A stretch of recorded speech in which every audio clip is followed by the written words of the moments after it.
What is going on, baseball fans? Welcome to the MLB Players Cup featuring Fortnite.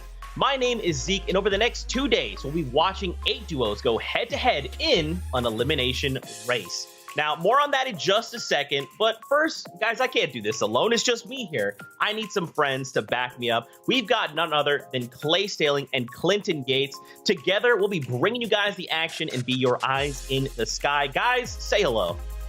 What's up, Zeke? It is so good to be back here with you. And we got our new friend Clinton here to kind of mesh with us. Here's those nice MLB stats and break that action down for us as well. Listen, I don't know anything about Fortnite for the most part. That's a lie, though. I got my Fortnite Nerf guns, so I'm ready to bang. But I do know a lot about baseball, so I'm here to have a good time. Dang, gotcha. Hey, man, there it is. Don't worry, look, Clinton, I know just about nothing about MLB. I'm pretty sure at some point we hit the 5-yard line or something. Don't try that. I'll handle that. Y'all handle the gameplay. Absolutely. I'm just kidding. We'll be here on the Fortnite side. Yates is going to be here on the MLB side, and in just a moment, we'll be getting into some games. Let's kind of start things off with the overall tournament format. If you're unfamiliar with Fortnite, this is how it's going to work. We've got essentially 2 separate duos coming together in a single squad match. Now, typically in squads in Fortnite, it's your team of 4 versus all of the other teams of 4 in your match. This is where things get a little interesting because we have both of these duos who have come together in a squad. They're going head-to-head trying to rack up more eliminations than the other duo. Now, Clay, that's where things will get a little bit tricky. It will, and because this is for charity, it is going to be a no sabotaging kind of rule set. So they can't be breaking each other's builds down, can't be trying to keep people from getting eliminations by building in front of them. Because at the end of the day, it's all about good-spirited, lighthearted conversation and having fun in Fortnite. Absolutely. Take a look at our overall bracket to get an idea of how these teams will be going head-to-head over the next 2 days.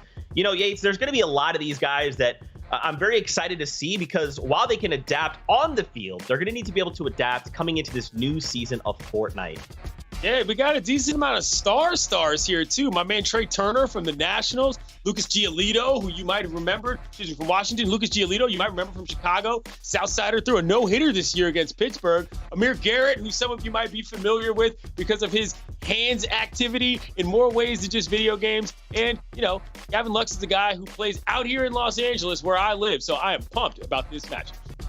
Oh, yeah, man. And now the question becomes, what are these guys playing for? What are some of the charities on the line? Well, we'll take a look at our overall charity prize breakdown. As you can see, placing higher means you get more dedicated to your charity of choice.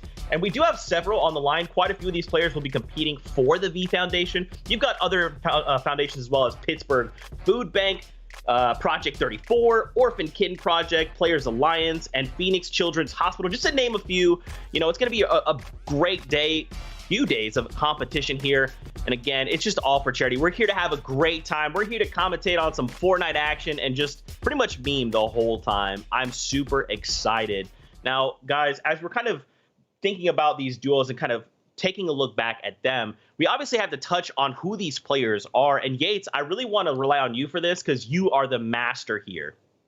Yeah, I mean, you know, this is what I do. And listen, let's start with Jameson Taillon. Those of you know him from Pittsburgh. He's a pitcher. He's a Canadian. He actually played for the Canadian national team, if you didn't know that. So, you know, for those of you up north, I hope you got your representation. Gavin Lux, like I said, he's an infielder who plays out here in Los Angeles. You might be familiar with his work. He played for a minor league team, by the way, called the Tulsa Drillers. If you're not familiar with them, you should be. Dennis Santana, of course, also a pitcher out here. We love him. Look at his glove tattoo combo. That's always tremendous. I like guys who have a lot of ink, just in general. That's always fun. Rene Rivera, you might know from the World Baseball Classic from Puerto Rico.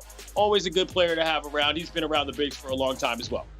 Trey Turner is the fastest guy in the major leagues for my money. He plays for Washington. He was a World Series champion. Brett Phillips, you might recall him from the World Series. He actually got a hit that knocked in and won a game. So he's in a very small clubhouse for that. Luis Chacin, Venezuelan, of him on the bump. And Kyle Tucker, sidebar, his older brother, Preston, plays in the major leagues too, or he did. Lucas Giolito, we just talked about. This guy's got all sorts of arm action. We love him in Chicago. His teammate, Danny Mendick, is with him. Manny Rodriguez is a guy, he played for the Myrtle Beach Pelicans, also one of my favorite minor league teams of all time. And Luis Gonzalez, not that Luis Gonzalez who you remember What's the younger U.S. Gonzalez? He played college baseball in New Mexico. Amir Garrett is a star in my household. He was actually a college basketball player before he went to the big leagues. He played for St. John's, in case you don't know that. That's always amazing to me when guys can do more than one thing on the field at one time. Cody Reed also throws for Tampa, who played in the World Series. Carl Edwards Jr., the string being slinger. If you've never seen him before, he's skinnier than I am, and he can throw the daggone ball 90 miles an hour, which is extremely, extremely useful. And Phil Evans, Mexican, actually played for the Mexican national team. So, there's a lot of different varieties of guys and people from all over the map who bring a lot of different experiences to the table. So, can't wait. Looking forward to it.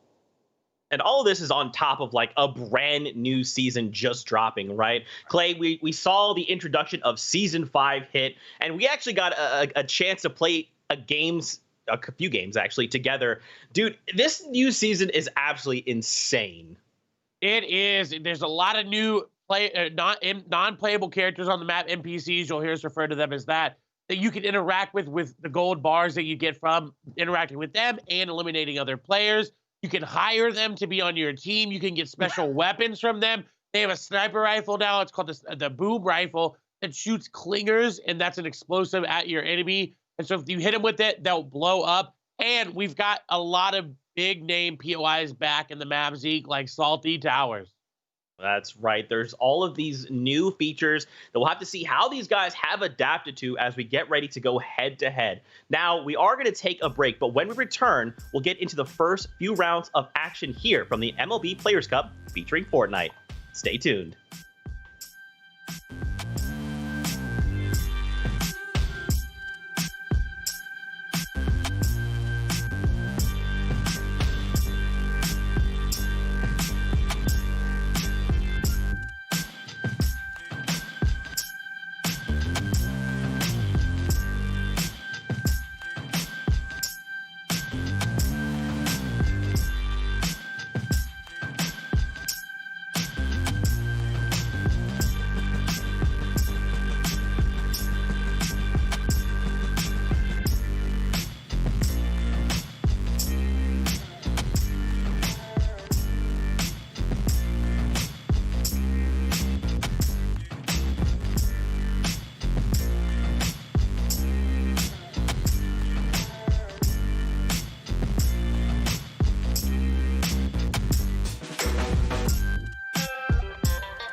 What's going on, everybody? Welcome back to the MLB Players Cup featuring Fortnite. It's me, Zeke. We got Clinton, Yates, Clay sailing here on the horn, and we're gearing up for our first few games here in Fortnite. Now, in case you're just tuning in, first off, welcome to the show. Over the next 2 days of competition, we're going to be watching 8 duos go head-to-head in an elimination race, all for charity purposes. We're here to have a great time. We're going to watch some incredible Fortnite action. Now, gentlemen, obviously, we're gonna get into this here in just a moment. But what's really kind of fun about this is some of our duos have actually kind of put together a little video, kind of getting ready for the competition. They had a few words to say, so let's see and hear from them.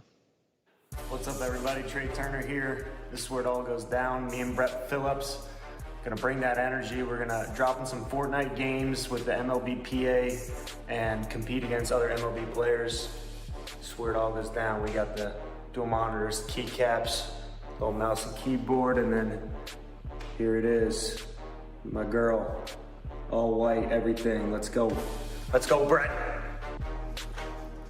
What's up, guys? Brett Phillips here with the Tampa Bay Rays, coming to you live from the gaming dojo, mentally, physically preparing myself for this Fortnite MLB PA tournament.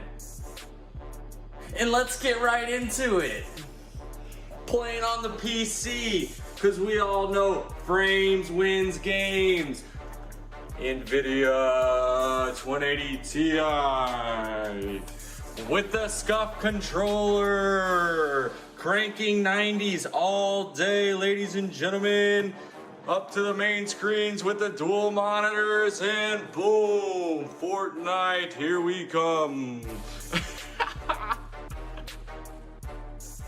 So, yo, we saw a lot of stuff there. Number one, a vertical monitor from my man Trey Turner. And number two, I got a question for y'all. How many people actually play with controllers in this situation? Never mind his exercise bike in the background for Brett. Yeah, honestly, I'd say it's like pretty 50-50 depending on what platform you're on. I mean, the ability to play that controller, and even on PC, like you said, frames wins games. And if you're comfortable on controller, hey, there you go. You get more frames on PC. Yo, I had no idea that Trey was such a tryhard. He has his monitor flipped vertically, and did you see his gaming rig? What in the world? Okay, apparently I have to step up my game. I don't know what I'm missing, but Trey is on that other level. Guys, we are getting ready here. I hope you have enjoyed what we have had so far, but this is just the beginning, because over the next 2 days, we're going to be tuning into some crazy action. Clay, you've actually seen and followed some of this yourself. These elimination races can be super good and super fun and crazy. And sometimes, depending on how they want to approach, they could just like land on opposite sides of the map, and then suddenly one team could just be eliminated off the spawn. Yeah, I mean, eliminations go back to the very beginning of Fortnite. We've seen them time and time and again, and there's all these different strategies. There's all the different mind games. You can land on the other players in your match as well. You can try to steal eliminations away from them that way, right? Obviously not sabotaging them, but staying there and being like, hey, I landed here, I'm going to get that elimination. Oh, I'm going to get that one. Yoink, yoink, yoink. Or like you said, you could land elsewhere. And with a lot of the new POIs and a lot of the new weapons in the game, that is very, very risky this time around, because like you said, you get eliminated off spawn, you're just going to have to sit there and watch the other duo go to work. Let me ask you something, Clay. In a new season, with all the maps that are, coming into everybody, do you get a chance to see those before? Did they release those, or do you just learn them through gameplay and actually getting out there and doing it? Yeah, so as soon as that downtime is over for the new season, the map goes live and everybody is on the same playing field. You got to learn them, got to experience them there as well. And the new items. There's so many new items, and there's so many items taken away. That's right. There's a vaulting and unvaulting process, and there's a ton of action to be had. And speaking of that, it is time, because the battle bus is on its way to the island right now. We are getting into our first game, and we can see you're looking from left to right, from top to bottom. Jameson and Gavin are together. We got Reen and Dennis. They are the secondary duo, and now these guys are together in a single squad match. So remember, it is this team of four, which is technically a duo, versus every other team of four. So in a lot of situations, these guys will be basically in a situation when they're fighting themselves in a 2v4, fighting an entire other squad. So that'll be very difficult. Now, Yates, talk to me about Jameson. What do we need to know about this guy? Jameson Thailand actually is a pretty cool dude. For those of you who don't know much about him, he's a coffee snob. Like, takes it really, really seriously. He's one of these dudes that will make his own. He's very well known in the Pittsburgh area. So that is his, let's just say, vice of choice. Yeah, I mean, definitely pretty interesting, right? I mean, there's so many different types of coffee, and putting that into Fortnite, there's so many different types of players in Fortnite. We see a very safe drop coming out of them, Z. Hey, it's over here at Steamy. Now, my question is, Where is everybody else? It seems to be relatively uncontested. This is not something we tend to see too often. Stevie is like a pretty well-known hotspot. Now, they are going to start navigating around. So if you're not familiar with Fortnite at all, don't worry, we've got you covered. The idea is you've got 100 players. They hit the island. At the end of it all, you want to be the remaining players left alive, and you get yourself a victory royale. Right now, they're kind of in the beginning stages of the game. They're finding weapons. They're trying to harvest materials. You can hit metal structures, earn yourself metal, and you can use that to build ramps, floors, doors, windows, anything you can think of. And that is how they will combat enemy players, right? You want to kind of outbuild your opponents, put yourself in a situation where you can crack their shields if they have any. That's the secondary bar above the HP. That's that big green bar. Hey, listen, don't worry. We got you at all levels. So the other cool thing about the brand new season, we kind of touched on a little bit, is these NPCs, Clay. They offer so much versatility, from upgrading your weapons to being able to hire them, and they'll come along with you. You can even buy unique items from them. Talk to me a little bit about these guys. Yeah, they are very, very strong, especially depending on where you land. There are some that land in the big new POIs, Hunter's Haven. That's where Lex ends up landing. And she has a very, very powerful weapon and her sniper rifle that you can purchase. Now, over here in the Dirty Docks, there's 2 NPCs that actually spawn here. Have the chance, rather. It's Reese and Brutus. Brutus will automatically upgrade one of your weapons if you give him enough gold. And you see right there, while he hits a nice little dance for us, he's got 142 gold.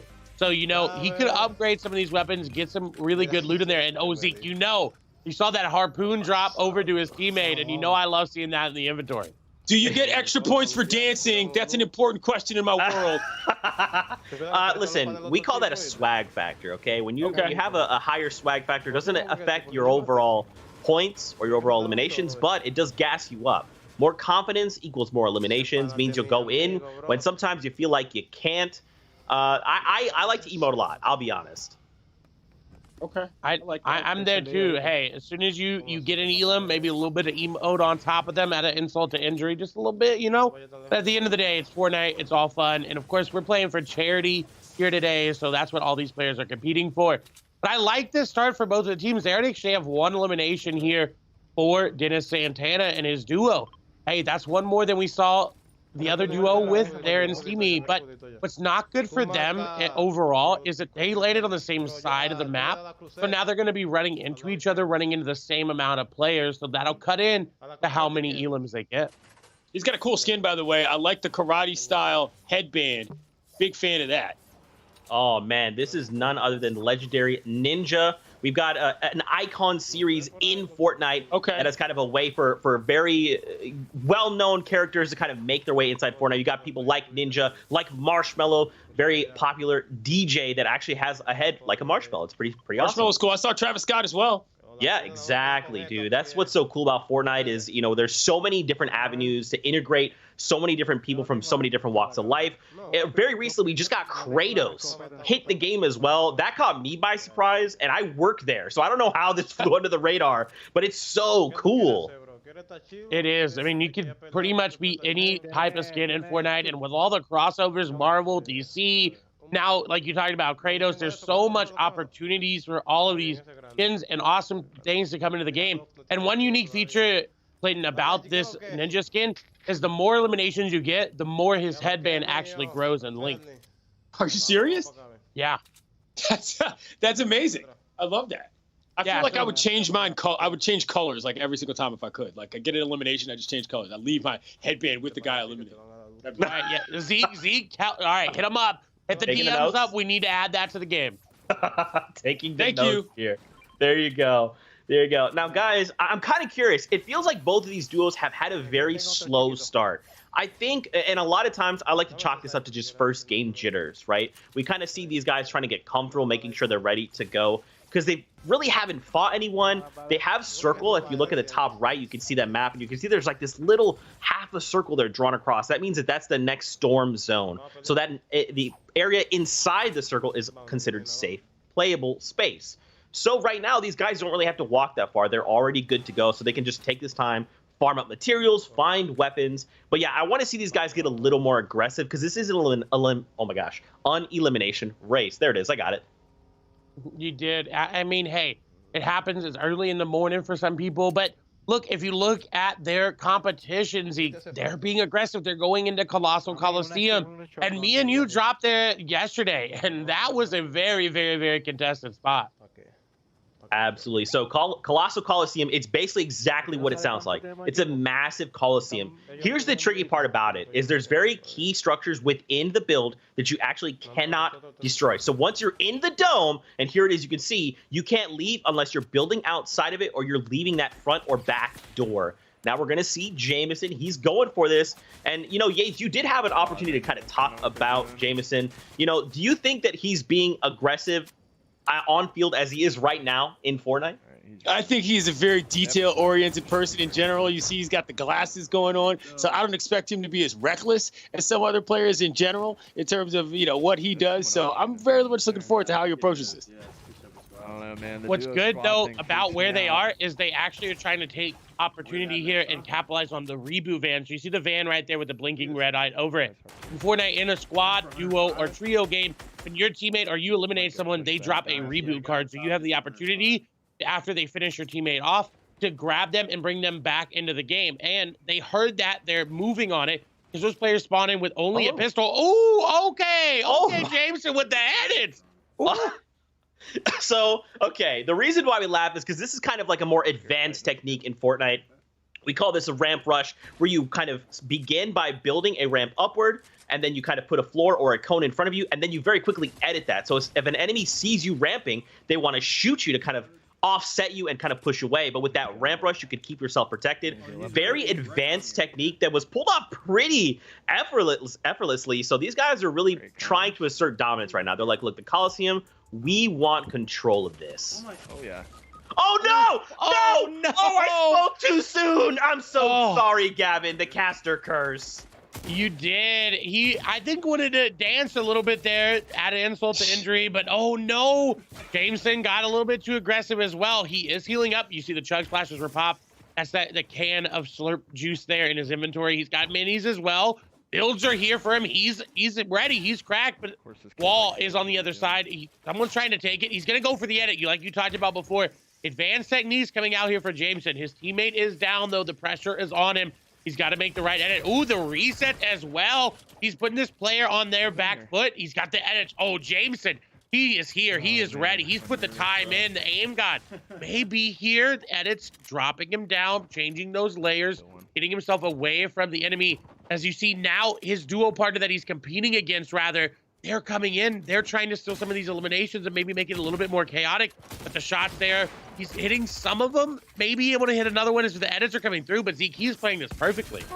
I mean, he's just showing a total masterful control over edits. He understands how to box fight. But remember, this is the tricky part. Right now, he's fighting himself in a 1v3 situation. And then he's got his teammates coming in. They're saying, okay, we know these guys are on the back foot. We want some of their elims. If they're struggling, we can find the opportunity to kind of come on in. We'll save them for now. But look, we want these eliminations. They're going to be ours. We see a couple shots come out from Reen. We see some of those blue numbers. That means that its enemy has shield, so it's not directly effective HP. We see a massive 48. Unfortunately, though, Jameson does go down. And look, he's got his enemy duo right now. The duo they're facing off of, he's sitting on his body. Now, in this case, he's going to let him be eliminated, right? That's the best thing that you can do. If these were your friends and you guys were playing squads, you'd obviously want to get him up. Oh, he's reviving him. What? I mean, what hey, a legend. Okay, I like it. It is through charity, so you kind of, you know, that's good to see, right? If this was a normal elimination race, you'd see it a little bit different, but it's for charity, Zeke. Of course they're going to pick him up. I respect that. I respect that a lot. You know, Yates, do we see a lot of this camaraderie on the field? It depends, you know. It's called picking a guy up, literally, in baseball, for example. When you get left out on base, when you're, you know, running the bags, you don't run your batting gloves and your helmet all the way back in. You give them to your base coach, and then your teammates bring out your hat and your gloves, so you don't have to come all the way back into the dugout. That's what picking somebody up is. I like it. I like it a lot. Let me ask you something, though. This method that Jameson was using, how exactly complicated is that? Like, is that stuff you guys do, or is that stuff that normal players just know how to do but just don't normally employ, the edit function? So, yeah, it's definitely a technique that everyone should implement in their gameplay. But if you just hopped on this season or last season, it's not something you're going to really have in your repertoire. You see even Dennis is using it, right? It can get even more complicated in the fact that you can edit 3 pieces very quickly, like a stair, a cone, a wall, and even do some crazy builds with it. So there is a base level of the edit function, and then it gets higher up and higher up and higher up. And I mean, like, not to brag anything, but I'm pretty good at myself, Zeke. Zeke, he's still getting there. You know, look, I'll be honest. All right, look, if someone gets in my way, and this is actually something I legitimately showed Clay when we played the other night. I was like, look, if someone gets in my way and I have the opportunity to like line up a shot, I will not miss. But if that guy puts a ramp in my face, I'm gonna lose the fight literally 10 times out of 10. This is not a joke. And kind of what Clay was saying is that there is kind of levels of this, right? If you, like, for instance, if he were to walk through and edit this very quickly, that's just like a quick edit that gets you through where you're trying to go. But that ramp rush specifically was he's putting a ramp in front of him, then he's swapping the builds to then put a floor, then he's going into editing and confirming. So there's kind of all of these things he's doing very quickly. That's why I was kind of like, whoa, yeah, it's a lot. And that's what I love about Fortnite specifically, is there's so much room for kind of self-expression. You know, you get to kind of, like I mentioned before, swag on people, right? It's like, if you can ramp rush, like I cannot ramp rush. That means that this guy is way better than me. If he built on me, I would just lose the fight, right? But that's what's so awesome about that skill expression. Al Tucker with the holiday skin here. This is a onesie I would wear in the street. Where do I buy this? I don't think they have any. I think this is actually a onesie that does exist, because I believe I thought about buying this onesie. We have like a Durburger onesie as well. Look them up online. They're super comfy. They're super awesome. Yeah, but I like this. He's like, look, we're getting into December times. All right, it's basically Christmas. You got to rock a Christmassy skin. Known as jingle jammies in some people's households, and by some people, I mean mine. Wow. I mean, that's a great name for him. I never had a name growing up. Now I'm kind of jealous. We are now, like you talked about, we are on with Kyle Tucker and Jules Jason. Oh, what a snipe there. And they actually had the dual partner they're competing with go down. Oh, another snipe. Okay, Jules. You see the little head crack. He's like, yeah, what's up? I'm hot. What's up? I like that. And remember, once again, we're finding ourselves in a situation where these duos are facing off against entire squads. Now, there's going to be occasions where we're walking around the map. Maybe it's a single person, right? Maybe there's only one person left from the entire squad. And if we'll typically know when that happens, because they'll be instant eliminated. That means before kind of going into this down but not out state, they'll just be eliminated straight up. And that's how you know, like, okay, that was the last guy of that squad. They're down. So right now, they're kind of roaming around. We saw 2 eliminations that resulted in that down but not out state. It kind of says, like, you knocked and then the player's name. That means that there's still active members up and kind of moving around. So these guys, they didn't quite eliminate the entire squad, but they've definitely created a pretty big window here to just kind of say, like, all right, we're going to move around. And if you guys want to compete with us, you just saw what we did to your boys. So go ahead and bring it on. I got to say, the guys around the league who are like journeymen more so than single team stars kind of expect to be better at this because they've had a little bit more downtime in terms of consistency in their careers. That's no knock on anybody's baseball career, but just keep that in mind. If a guy's playing for 2, 3, 4 squads, he's probably spent a lot of time on the sticks versus other places. So that's where my man Ulis is actually coming in for time. Oh, man, we see a couple of shots come back out. So here we go. You see that yellow means, and then that red you have eliminated. It is a confirmation. They have straight up eliminated that duo. So the other thing you want to be looking at, in case you're not familiar with Fortnite, is look at the top right. We've got that mini map that gives us an idea. That purple area is Storm. If you're outside of the zone, you're going to start being attacked by the Storm itself. It'll try to pull you out of the game by eliminating you. You can also see there's an overall timer that lets you know how much time before we have to get moving. Next to that, we can see how many players are left in the total match. We've got 9. All right, we have 2 players right here, so we know effectively these guys have 7 more players that they can eliminate. And then finally, next to that, we have the total elimination. So Dennis on 7 is ridiculous. Remember, this is a 2v4 situation every time they engage an enemy squad. So he's doing extremely well. He is, and he even lost his teammate, and his player that he's playing against there on the other team gave him a med kit to get back into the game. So the good spirit of this competition is holding true yet again. Now over to Amir Garrett's perspective. They are building up really high. No mats in his inventory, so he can't place any more builds. He will be popping these big shields to give him that effective HP. Of course, that is a shield plus that green HP there, so 107 total. His duo, I am not sure if his duo is actually up, but a nice usage of those bouncers. So when you put that on a build, you take no fall damage, but he accidentally landed on another build. And I think they are going to actually pick him up. And hey, again, we see it again, Zeke. A nice spirit of this charity tournament coming in. That's right. So wait, may I clarify what happened there? He jumped, he fell on something that, explain that to me, please. Okay, so what he put down was a bouncer, and you can put it down on any builds, a stair, a ramp, a floor, whatever you have in your inventory down, you could put it there. When you take that bounce off of the build, you have a little stasis effect. Until you touch the next piece of ground, you take no fall damage. But what happened with him is he touched a floor and then jumped down, so he took fall damage anyway. Got it. That's right. So if you fall a certain amount of stories, basically, you can consider those like if you were to build a wall straight up, eventually when you kind of exceed a certain height, you'll start to take fall damage. What I would have liked to see, so right before he took the double shields, he actually only had 7 HP. Little trick. If you're ever in Fortnite and you're like, man, I don't have heals, I'm below 30 HP, find a way to basically hit fall damage and eliminate yourself and have your buddy pick you back up. When you do this and you come back up, you start with 30 HP. So he effectively could have netted 23 and then taken the double shields. And would have had a total of 130 effective HP to work with.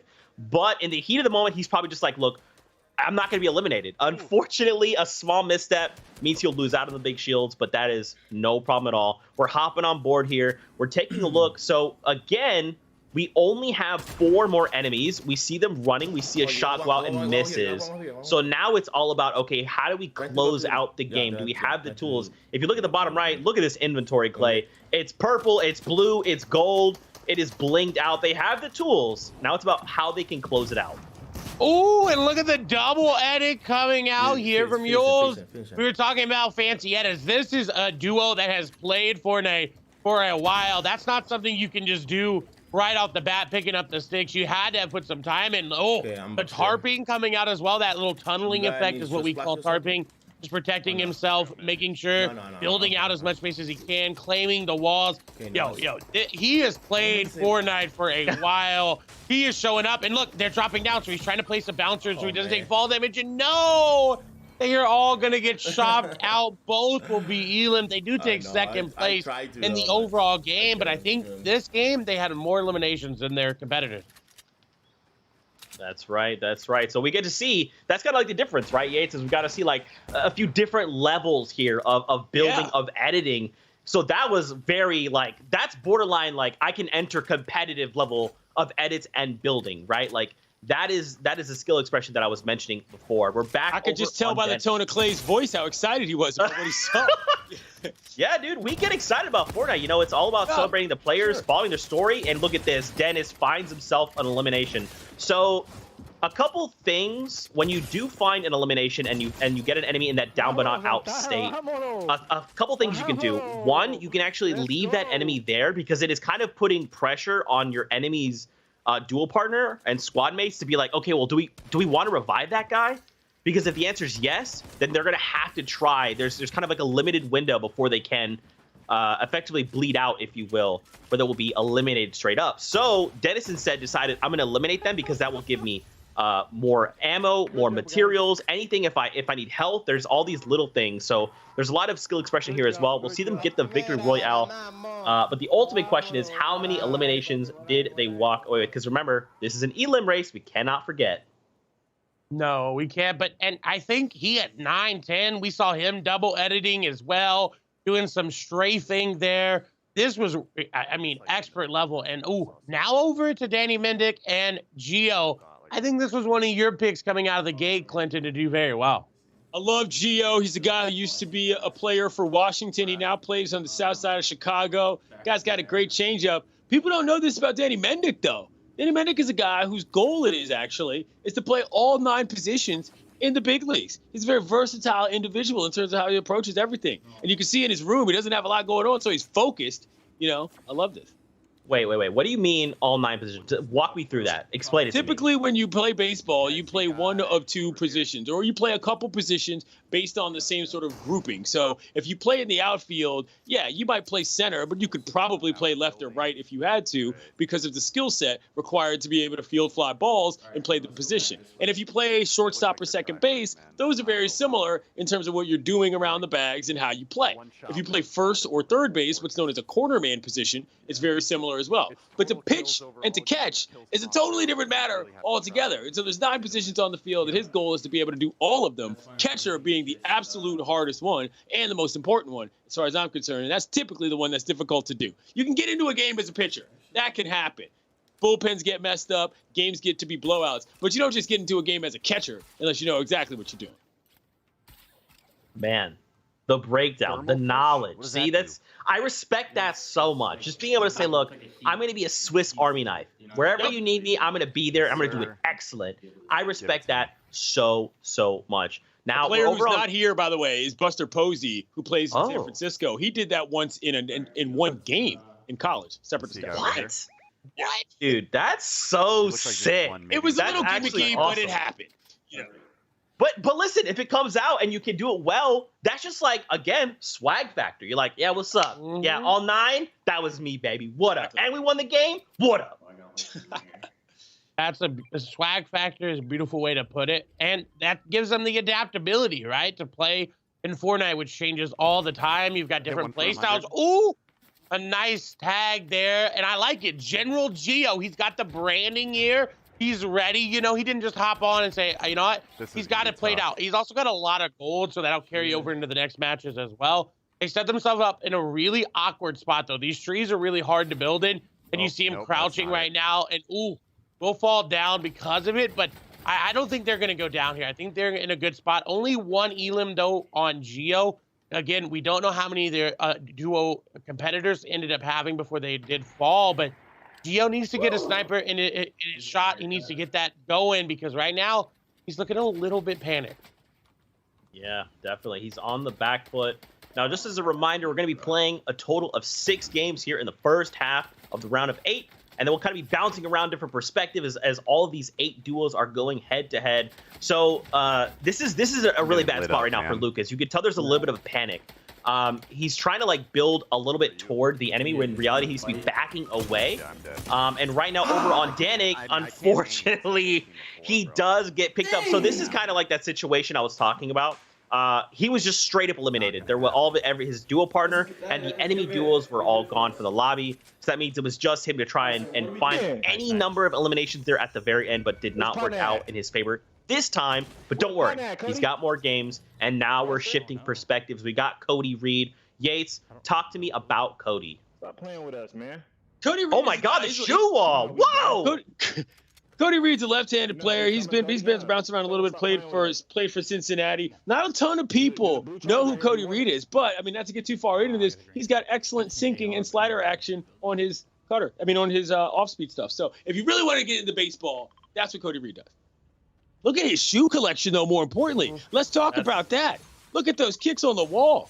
Yeah, I mean, I'm already wondering, like, is he a size 16? Can I hit him up? Can I borrow some? Like, I love the subtle drop-in as to the shoe size there, just in case anybody wants to send anything along. I see what you're doing, Clay. I like it. We've had this conversation. We are pretty big fans of collecting shoes. I think it's interesting that we all have like stuff that overlaps, and then we have things that are like different, you know? Yeah. I mean, I can't imagine how difficult it is to get the hottest kicks at that size, Clay. That's a different discussion, perhaps for a different channel. But if not, we could discuss it right here. Yeah, I mean, hey, it is. I assume Cody Reed probably has a big foot as well. Trying to get shoes in that size is very, very hard. But we're back over to the fastest man. This is from Clinton in the MLB. Trey Turner. But look at him. He's already really weak. They're right here on me. This is not a good position. So what just happened back there, the reason he fell is he tried to build, but he had no materials. You could keep track of that. Right. On the right side next to those gold bars, you can see he has 1,150 of those.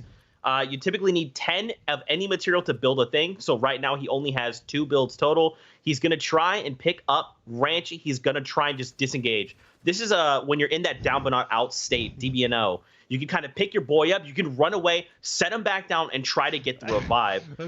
If this is an enemy and they're down but not out, you can actually pick them up and do what's called a shakedown. And that actually reveals to you where that enemy's squad mates are. It kind of puts like a big red effect around the player. You can see them through walls. You can see wherever they might be. So it's pretty cool on the enemy side of things. But it looks like we're fine. Ranchy's back in the game. We can. Oh, he goes down and gets eliminated. Clay, no. Oh, Zeke, you're putting the caster curse on everybody. That's Brett Phillips, who does end up going down. Now Trey has got to hit the shots. He hits one nice one, but 11 HP, and no, he's gonna go down again early and finish. So Fusion X Crews, who we saw earlier, we saw those players do very, very well in this duo. As we swap over to Brett's perspective to see, he's just laughing. Right? He's like, you know what? Hey, we went out trying. Again, I think we have one more game in this pairing, but they're going to need to get a lot of elims to really catch the duo they're facing off again. Where do we think he got that hat from? I don't know. Most important question. That looks like something you get at a theme park when you're there with like your girlfriend in 8th grade or whatever. It's a very nice hat for sure. Yates, I was gonna ask, is he normally like that, like smiley and energetic? Like I feel like he's a pretty go-get-him guy. Yeah. Okay. You know, and life changes a lot when you've hit a game-winning walk-off in the World Series. It's a lot easier to smile in that. They didn't win that World Series, but nonetheless, he's definitely one of those types. Ooh, swimming. Okay. You got gold tack, you said, right? That's right, man. There is kind of spots around the map. You've got a little bit of that river or a lake, and you can use it to kind of swim. Now, keep in mind, there is a current, so if you're swimming away from the current, it'll be a little bit more difficult. But if you're swimming with the current, man, you can navigate the map so quickly. Oh, Clay, we've got ourselves a llama. Ooh, we do. So if you're new to Fortnite and you don't know what this is, there are 5 of them that spawn all around the map. It is random. They don't spawn at the same time. As you see, it gives you a lot of loot, 350 mats of each kind, a lot of ammo, some shields, some traps, which are the bouncers. They're considered a trap in Fortnite, and ammo. Everything you could possibly want comes out of the llama. So if you get it, it is literally like busting a piñata open on your birthday. You get everything you could possibly need to keep the game going. That's right. And now they have a lot in their inventory. I mean, these guys are set. So remember, Trey and Brett, they both were eliminated. So that means they just kind of have to wait and hope that these guys can't rack up more eliminations and start to pull ahead. We got Manuel Rodriguez, though, here. A fellow Manuel. That is my real name, not Zeke. He's not in a great spot, though. So again, he had no builds. And this is that shakedown I was talking about. But unfortunately, it's going through on his side. So that means these enemies will know where all these other squad mates are. And look, they're very far away, so they're just good. They're like, hey, you know, sorry about that. We had to leave. Good luck. Oh, Luis Gonzalez has the. Oh, this is another festive skin. Look at this, tremendous sweater and the Santa hat. I like this look. Yeah, the Naga skin is a classic. It's been around for a while in Fortnite. You see even Luis Gonzalez with the edits there as well. So yeah, this is one of those skins that has been around in Fortnite, always comes out around the Christmas time, so it should be the item shop as well if you want to hop in and get it. Solid. That's right. So look. For those who don't know, Luis Gonzalez holds the same name as a player who also hit a game-winning hit in the World Series. A friend of mine, Luis Gonzalez, his hit won the actual World Series, though, for Arizona back then. But Luis Gonzalez is a guy who he actually played college baseball, which a lot of, you know, obviously major league players do and some don't do, but he played in New Mexico, and you know, he's from Arizona. For those who don't know. Yeah, that's actually pretty crazy. That's like unfortunate in some regards because like, hey, Luis Gonzalez, and if someone doesn't, they're like, oh wait, a Luis Gonzalez, he's gotta be like, ah man, yes, but also no, you know? Right. Yeah, the same name.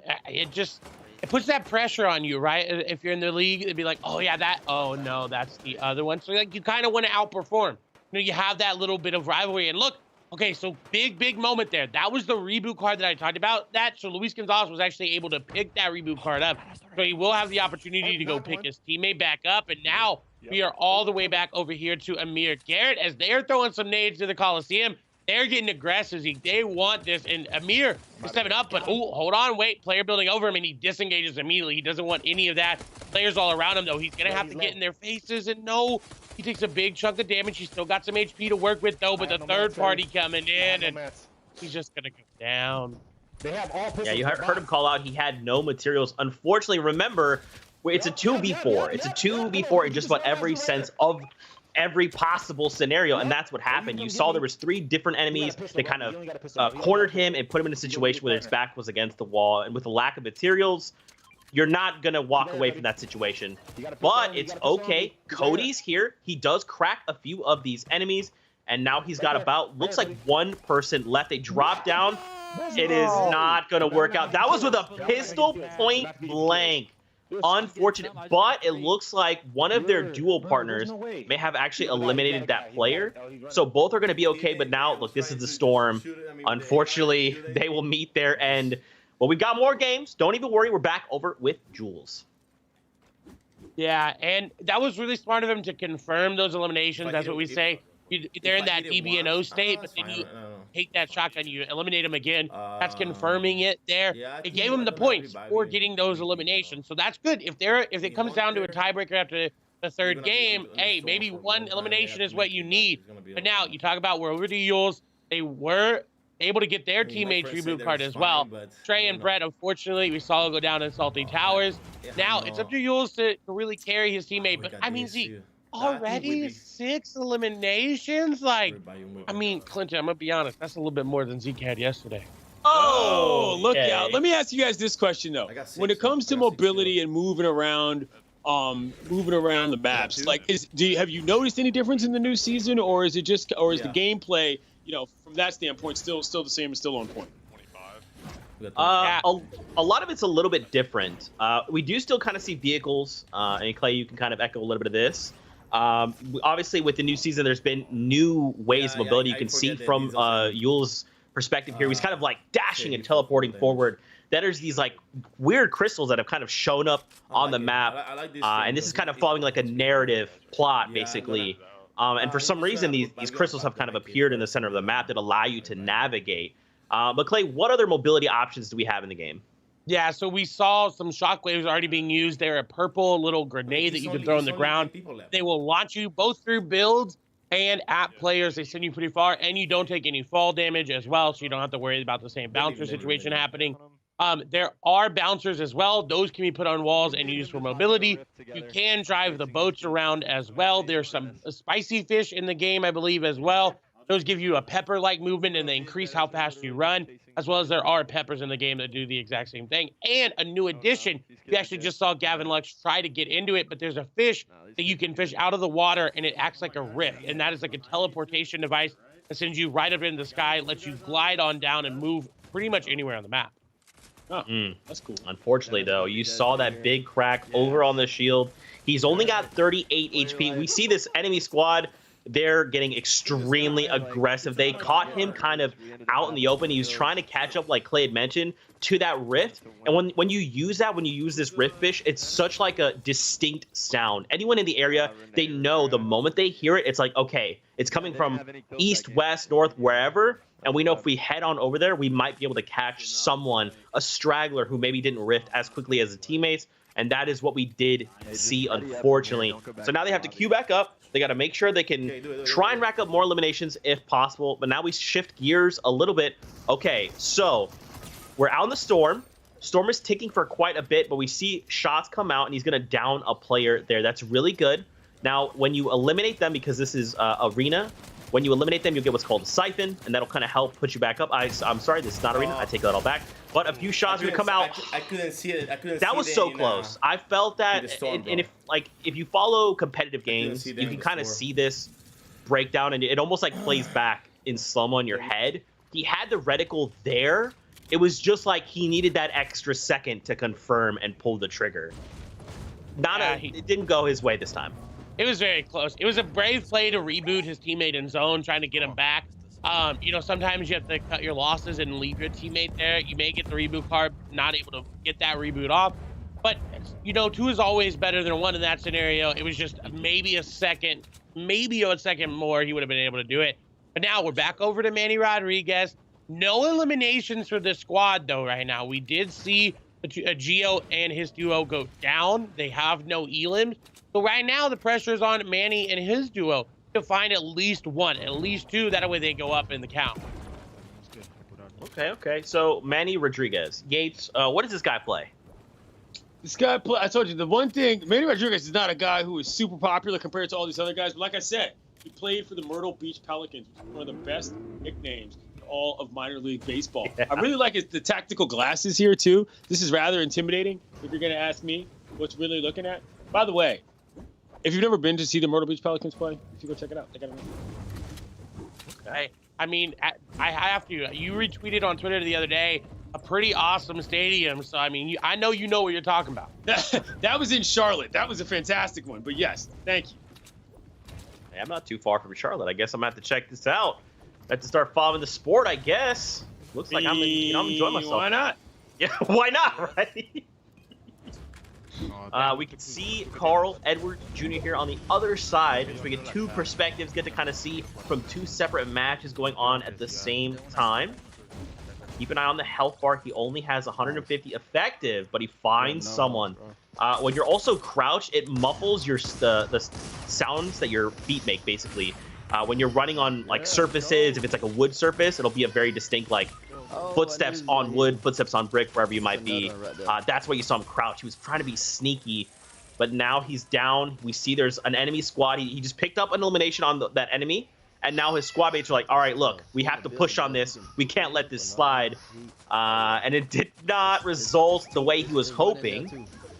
No, you gotta hide. Yeah, you're on fire. You gotta move away from the builds. Oh, okay, so he does. But that's the mechanic in Fortnite. If you don't know, it literally is just like normal fire in real life. It spreads through wooden builds very well, and if you sit on it, the longer you sit on it, the more damage it does to yourself.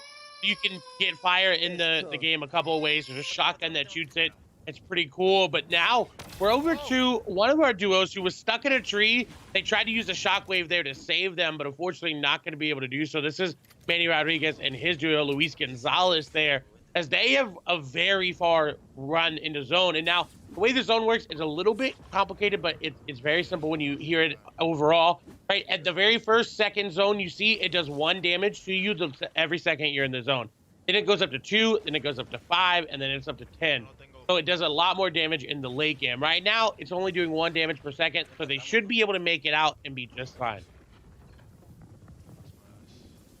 Navigating over. Now, this is what we can also encounter sometimes called gatekeeping, where if you're on the inside of the zone, you're looking out, you're waiting for that storm circle to close, and you're like, oh, what's that? You're out in the zone trying to get yourself to safety? Well, let me just send some shots your way. Let me make it difficult for you to get into the zone. Right now, it looks like Lewis is fine.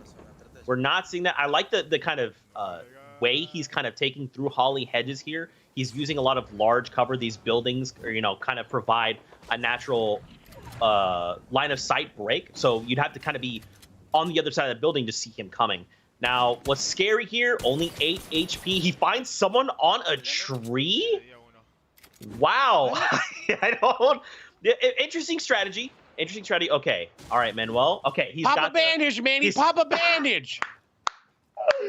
Oh, Fortnite followers will know about that joke. Good old Sundown. Okay, so Manuel, he's got these bandages. They're the white items in his inventory. Every time you pop one, it takes a couple seconds, and then it gives you 15 HP. You see, it takes about 4 seconds.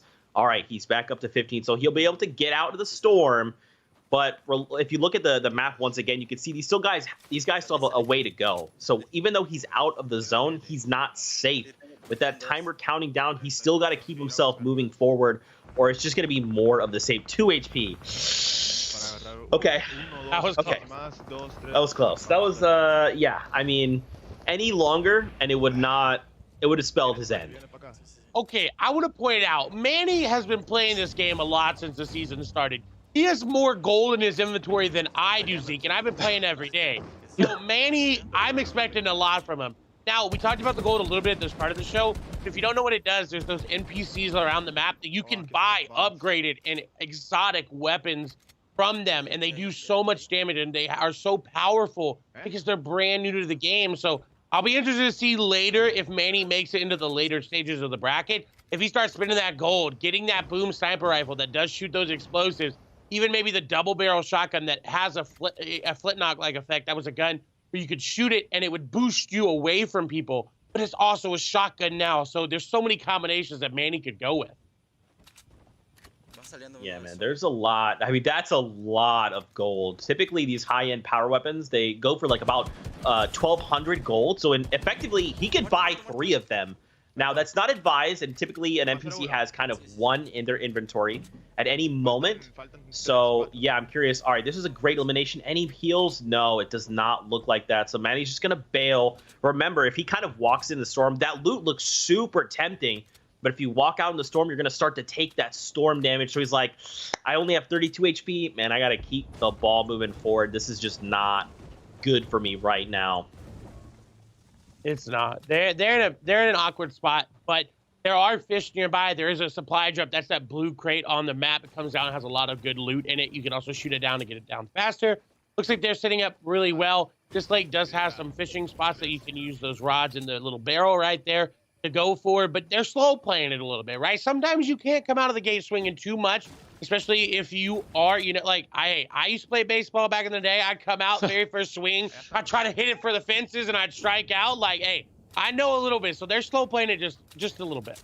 We call that plate discipline in baseball. Hey, you know what your approach is going to be, or plate approach. That's a different matter, but it's the same topic, you know.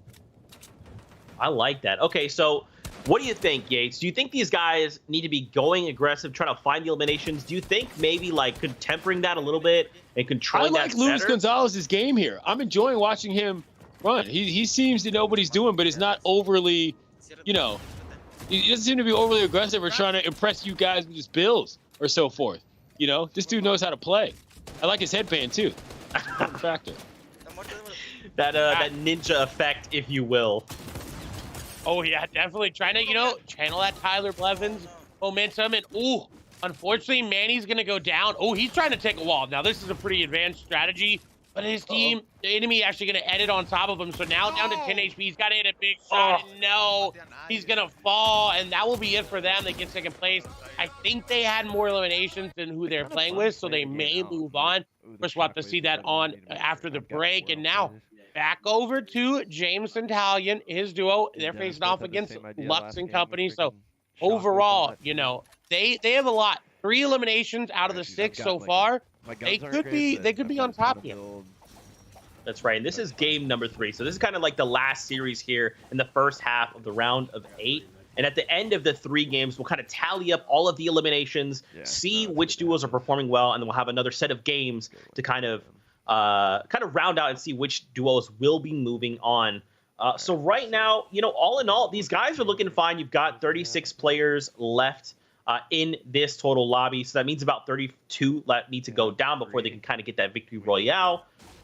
This is what these NPCs that Clay was talking about. Anytime you see these little thought bubbles, that means there's an NPC and you can kind of interact with them. They can give you quests. It could be like, hey, top your shields and health up to 100, and they'll give you gold.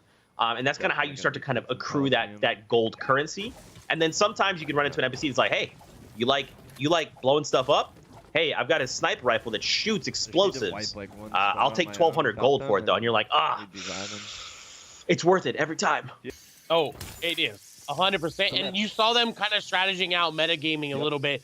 He was looking at the friends list there to see how many eliminations Cody, what are you doing? You're holding it too long. But no, Cody Reed gonna fall yet again. Just such a close play, unfortunately, does go down there, and that just hurts to see. He was not ready. You heard that scream. Him and Garrett, by the way, used to play a lot together when they played for Cincinnati together. So they are teammates in more ways than one. Hey, that's sometimes all you need, man. You just need a good teammate, good vibes. You can find yourself in a victory out situation. But we're back over with Gavin Lux. We just kind of got to see the opposite team, right? That opposite duo's perspective. Now, these are the rocks we were kind of talking about. These are these new things that have kind of followed along with the narrative beat of Galactus attacking the island. Now, he didn't pick up any of them, and basically, if you double jump on that second jump, it'll basically dash you in a direction of wherever your reticle is facing. Massive crack to the back. You hate to see it. So now he's got to kind of build himself away. They're in the safe zone, so they could really just kind of turn on this and fight. But because we know that was a sniper rifle, that's why he ripped all of the shields away, dropped them down to 70. If he's not careful and expose himself long, he could kind of risk being shot by a sniper, which will down you, especially at this effective HP. It looks like an ally there on the other side goes down, and it looks like this actually might be his other duo, because if you look at the map, the other two triangles must be the secondary duo. They're like, they're down. We don't need to kind of compete with that. If anything, we'll just kind of hold our position, and if these enemies want to approach upon us, we'll just clean it up. Yeah, and the enemies are playing this pretty well. They're just sitting there waiting for Lux to make a move. And of course, you have about 60 seconds, I think maybe 90 seconds before Duo goes down, trying to get them there. We'll be finished off. It will confirm the elimination. So now reboot card will be here, and boom, Ezekiel, look at that. Immediately, as soon as the duo partner goes down, the other duo is there to sweep up the elimination.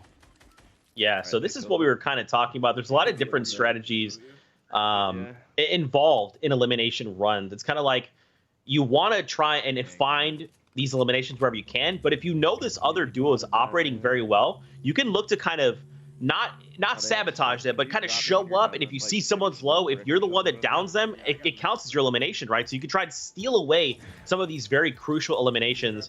Now, we'll see him get the reboot up, which is dope, and it's going to mean that Gavin can kind of continue the ball rolling as a stronger duo, and now you see these guys are kind of over. They're dropping half of the materials, half of the weapons, half of the ammo count to just get them back into the game as quickly as possible. Now we're over here. We got Renee. I'm sorry if I'm saying it wrong. Apologies. We can see also they're looking pretty safe right now over by the Colossal Coliseum. They're in Storm. They're looking pretty good. They are. I'm interested. Is that like 1,185? Like maybe some of his baseball stats going up in his room. I'm very intrigued by that. He got a nice setup though, and overall loadout setup as well. In a good spot. Renee does have shields to get back into this. A good amount of mats as well. They just got to keep being careful not to go down or let their opponent get the elimination, because every elimination matters. And like you talked about at the beginning, there's only 100 players in each game, and you can only eliminate 96 of them. So you've got to be careful. And okay, so that's a high level tactic right there.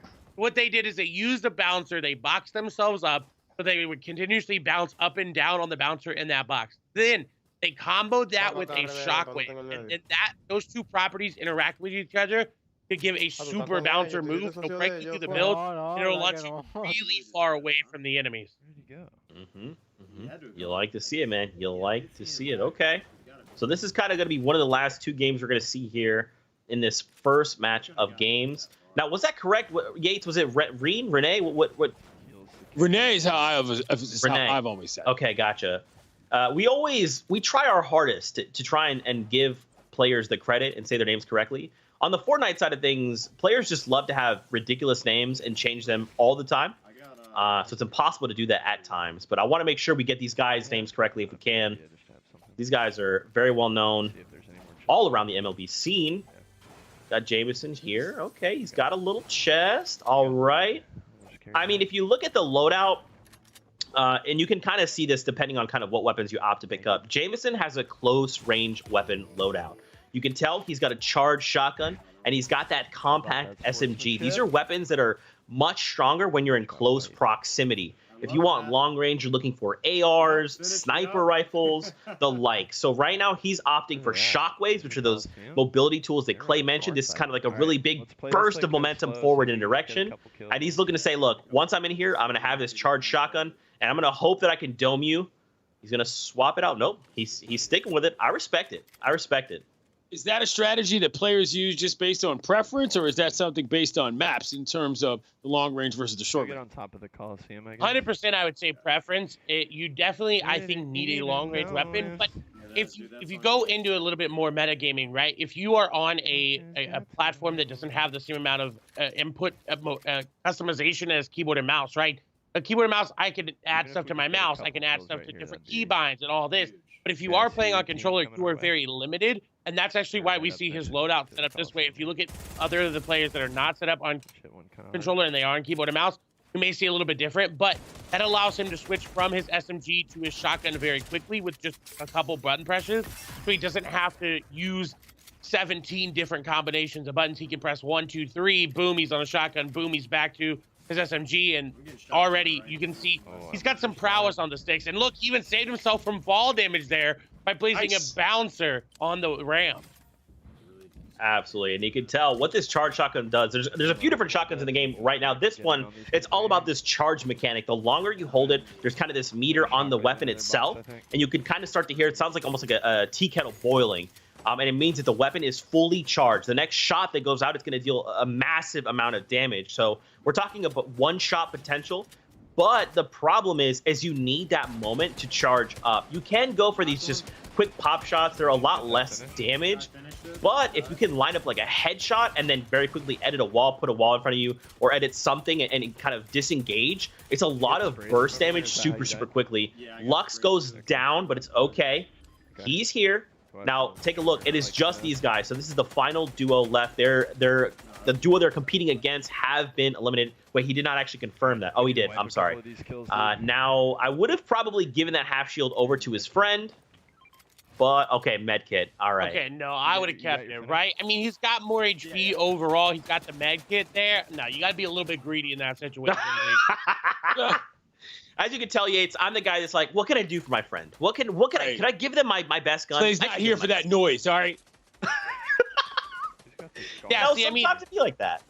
Yeah, and look, if you look at Gavin Lux, right? He's got the med kit off, but he has no extra shield, so it just made more sense to put as much shield on one person than just have it split up and then have them an opportunity for, oh no, I got sniped, and then that shield would have saved them there. So they're in a really good spot. They have a good amount of elimination. They're fighting over this reboot van, and you see the little white line on the reboot van going? That means an enemy is actively rebooting it, and they don't want to stop this. This is actually really good, because once those players come back, they can elim them for more points. Just got fried. Oh, but the trade out does come out. Remember, it's because he's missing those shields, so it's a lot less HP to work with. Here we go, Jameson, time to show. He does get a massive crack there. About a half a second of the charge time did go out. You saw it was like 99 damage. It was insane, and that's the power of this weapon. But again, you need that second. You need to make sure you're kind of coming around the corner with it already ready to go. So let's see. I'm curious to see how effective he is at this close range status. He wants to fight. He's looking for it. Okay, no one on the other side of the wall. So he's breaking these walls because if you don't own a wall and it shows red, it means that an enemy can actually walk up and edit the wall. So if he was trying to like revive his buddy and the wall was red and an enemy's like, okay, I can make a door here and there's nothing you can do to stop it. That's why he's trying to replace some of those walls, but doesn't look like Lux is going to make it out alive, unfortunately. He doesn't have builds and he's just trying to shockwave everywhere. The zone is coming in. He's in a bad spot. He has to get creative with his movement, creative with his build. Someone trying to break their way through. They're actually going to get the confirm elim. He got the elim. That's another point. Shockwave comes through, and again, this is a later zone. Ooh, he's going aggressive. Yeah. Okay, two. No, kill, dude. Wasn't able to get number 3 though. That was honestly very well played. So sometimes in situations like that, you shockwave into an enemy, and it could be very scary because those shockwaves are very powerful and potent for mobility. As we kind of watched, again, playing that back in your mind in slow motion, he's just sitting in the air for that entire flight time, right? But him having that kind of expertise, that understanding, that knowledge of Fortnite, he swaps the charge and he starts to charge up before he lands, which means he's going to get some damage out. The second shot, if you watch just above the reticle, there's kind of like this half moon. He got it all the way up on the charge, and he hit the player for about 99 damage, I think it was. But unfortunately, it was not enough to knock him. And then with 2 enemies there, they just kind of cleaned him up there. He was so low on HP, but still pretty well played. And again, it is an elimination race. So even just what happened there, he walked away with 1 more point for his duo, right? And that could be the difference in first place when we're talking about charity money, you know? Indeed, it can. And so now we're over to Gio and Danny versus Manny and Luis.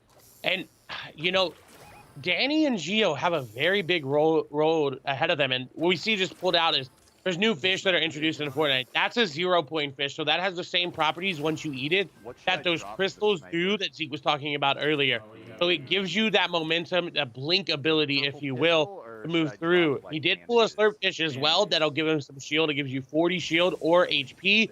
It kind of gives you both there. And, ooh, he's going to pick up an epic AR there. So that'll upgrade it overall. And now we get to see everyone's perspective. Luis and Manny in a fight, but I'm not too concerned. They are showing very good technical prowess here over the game. They definitely have practiced a lot of Fortnite, played a lot of Fortnite overall, because they're making edits that even I can't make sometimes. Oh, wow. I did not expect to hear that today. Yeah, they're pretty good. Yes. It's just about time, right? It's like being able to put in that time, refine your skills. You will pay off dividends, you know. And wow, he just what we call phase into that box where you're pushing against the wall, you're breaking it, even if the enemy's replacing it. Sometimes you can go on through. So Luis, I mean, this guy is definitely styling. He's showing us that swag factor. He's like, guys, look, I know Fortnite. I'm good at Fortnite. You just gotta follow me. Show me. Watch this. Just watch this. Don't believe me, just watch, as they said. That's right, man. That's right. I love that song, by the way. But, oh, you saw a Rift Fish come through. I like that he's going back for his teammate's reboot card. But as you saw on the map, there's not really an opportunity for him to get it. He may be able to get it at 30 docks. But someone is still here lurking at 28 tag, 24. And I like this. He's aiming in with the shotgun. Gives him a little bit more damage when he does. It kind of makes those pellets go a little bit more center. And boom, another elimination. Was able to grab the card, get all those mats. He can heal up as well. He'll grab the bandages. Hopefully he pops them. And now can just keep moving into zone. It's only a 1 tick right now, but once it closes, it'll start doing 2 HP every second. So he's got to be careful. He also has to be careful not to get shot down here by enemy players. Yeah, he's going for a pretty crazy strategy. He wants to use that shockwave at maximum height there. And it's going to let him get very far. But as you can see, he still has a long way to go.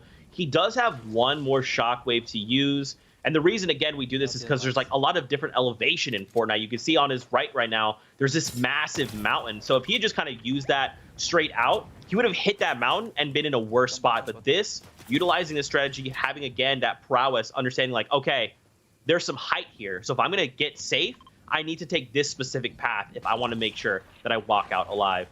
And again, massive props. You know, his duos, his enemy duo here did use the Rift Fish there to kind of help him. But he said, you know what? I'm not going to leave Manny behind. We're gonna cross this finish line together. And that's the kind of teammate you want. You want to have a teammate that will get you up. He does have bandages, and I think he may be able to get in if he does. Okay, he is going to pop it. I think Dirty Docs is in the zone, so the reboot could come through. But actually, not, I don't think I would not recommend going for that reboot because you see the enemy team that you're facing off against, right? You could call them enemies, but they're their competitors. They're getting eliminations, right? As we see right here, someone standing out in the open. Nice shots by Lucas Giolito. That legendary pistol does a lot of damage if you hit those headshots. So 7 eliminations. If I am Lucas, I'm just going aggressive. Lucas Giolito, by the way, in case you don't know this, his dad, video game developer himself. Huh. Really? I'd be curious for what game. That's a good question. We should ask him that. But I remember back in the day when Giolito was with the National, they did some VR stuff, and you know, he was one of those first guys that signed up. He is a native in this world. That's awesome. We can see he's got that bolt action sniper rifle in hand. He wants to make something happen. So if you saw it there for just the tiniest second, that's those rifts we talk about. It means the enemies have popped a rift fish, and now they're above him. So they kind of have this opportunity to kind of reappear in the sky, dive back down onto the island, and then try to redeploy their glider and kind of get away or re-engage the fight. But it looks like these guys were very quick to pick up on that, and they just chased the enemy down. And that was a full-up confirm. You saw the moment they eliminated that player, that was it. They didn't go into that down state. It was just a straight elim. And they're playing very well. I talked about Manny and Luis having that prowess, right? But, I mean, Lucas Giolito and Danny Mendick are looking really good. 3 eliminations here. We saw Giolito did end up having like 7 or 8. So if they have accumulated enough this game to make up for some of the games that they may have gone down early, this will be really good, and it could put them in a great spot. And you see Shockwave being used offensively there. to go up and get some shots on this player who's trying to build their way on up and away. Ooh, and a rift is going to come out. So, and unfortunately, Luis is going to go down. I'm up top. Yep, that's a straight up alive? confirm. What's going on? So now Danny's kind of like looking right because you can see over there's a bunch of loot. That's where the enemy was kind of heading toward. Remember, we can look at the top right beneath that mini map. We can see how many players are left in the lobby. Right now we got 12. If you subtract the number we can see on screen, which is 2, that means we've got 10 players left that need to be eliminated. That means one of them is right here out in front of them. Now, they do have the reboot card, but Clay mentioned it. That's so risky at this stage in the game because when you use the reboot bans, if you look again on that minimap, you can see there's kind of like this little blue icon. That means with the reboot card, you could head on over there. There's going to be like this crazy pimped out van. And then after a few moments of kind of committing to the reboot, your teammate will come back in. They'll have just a pistol, and then it's going to make a ton of noise. It's going to let everyone on the map know, hey, look, someone just rebooted. They're right here. It's a giant, massive beam of light that fires into the sky. So they have to be super careful. I don't think that's the play. They could bait it, but that's just too advanced for me. Yeah. I mean, but they're playing as advanced as that strategy would be. They're really good. And, again, they need eliminations, right? There's other players in this lobby that are trying to take those elims away from them as well because they're just playing a normal pub. They're just having to have fun. And look, that build fight over there is coming down. You'll start to see Nox elims from fall damage come through in the feed. So there was one there. They can use that to their advantage. They know, hey, that build just came down. These players got eliminated from fall damage. And, ooh, that's actually something we haven't seen yet, Zeke, is the Mandalorian sniper rifle, the ambient sniper rifle, and Mando's jetpack are only mythics in the season. You gotta just remember we have high ground. And this is actually something we kind of talked about with Yates earlier, right? Like, there's so many different like IPs, skins, people, real life people that are inside Fortnite. The Mandalorian from Star Wars has hit here in Season 5. He's a unique NPC on the map. If you eliminate him, he drops his actual weapon, the Amban sniper rifle, and he drops his jetpack. The Amban sniper rifle, it is a, when you ADS, it has like infrared vision. And then if you hip fire, it's like a little lunge animation that does a ton of damage, punches through builds. But right now, we'll see someone is going off right now. It's the Joker! Oh, man, that one stings. Especially when it's the Joker skin, it adds a little bit more insult there. Yeah. By the way, I am a huge Mandalorian fan, so this is exciting information for me on a lot of levels. Some of you might have seen me premiere the new sneakers from the Mandalorian previously on. Okay, I mean, you have to. Do you see Baby Yoda right here? Okay. Do you see the Mandalorian right here? Okay. I got all the goods. Okay. Mando, you have to show me the sneakers. I'm gonna need to look at them. I'll bring them back after break. How about that? Well, there you go. Speaking of which, as Clinton did just mention, we are going to go to a break. When we return, though, we'll have highlights, a bracket update, and more Fortnite action. So we'll see you guys here in just a moment. Stay tuned.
What's going on, everybody? Welcome back to the MLB Players Cup featuring Fortnite. My name is Zeke. With joining us here, we've got Clay Sailing, we've got Clinton Yates. Guys, we're halfway through the competition. We've been able to see a handful of games. Give me your general thoughts. What have you enjoyed? What are you hoping to see more of? And what do you think, man, maybe that just wasn't the greatest play? Clay?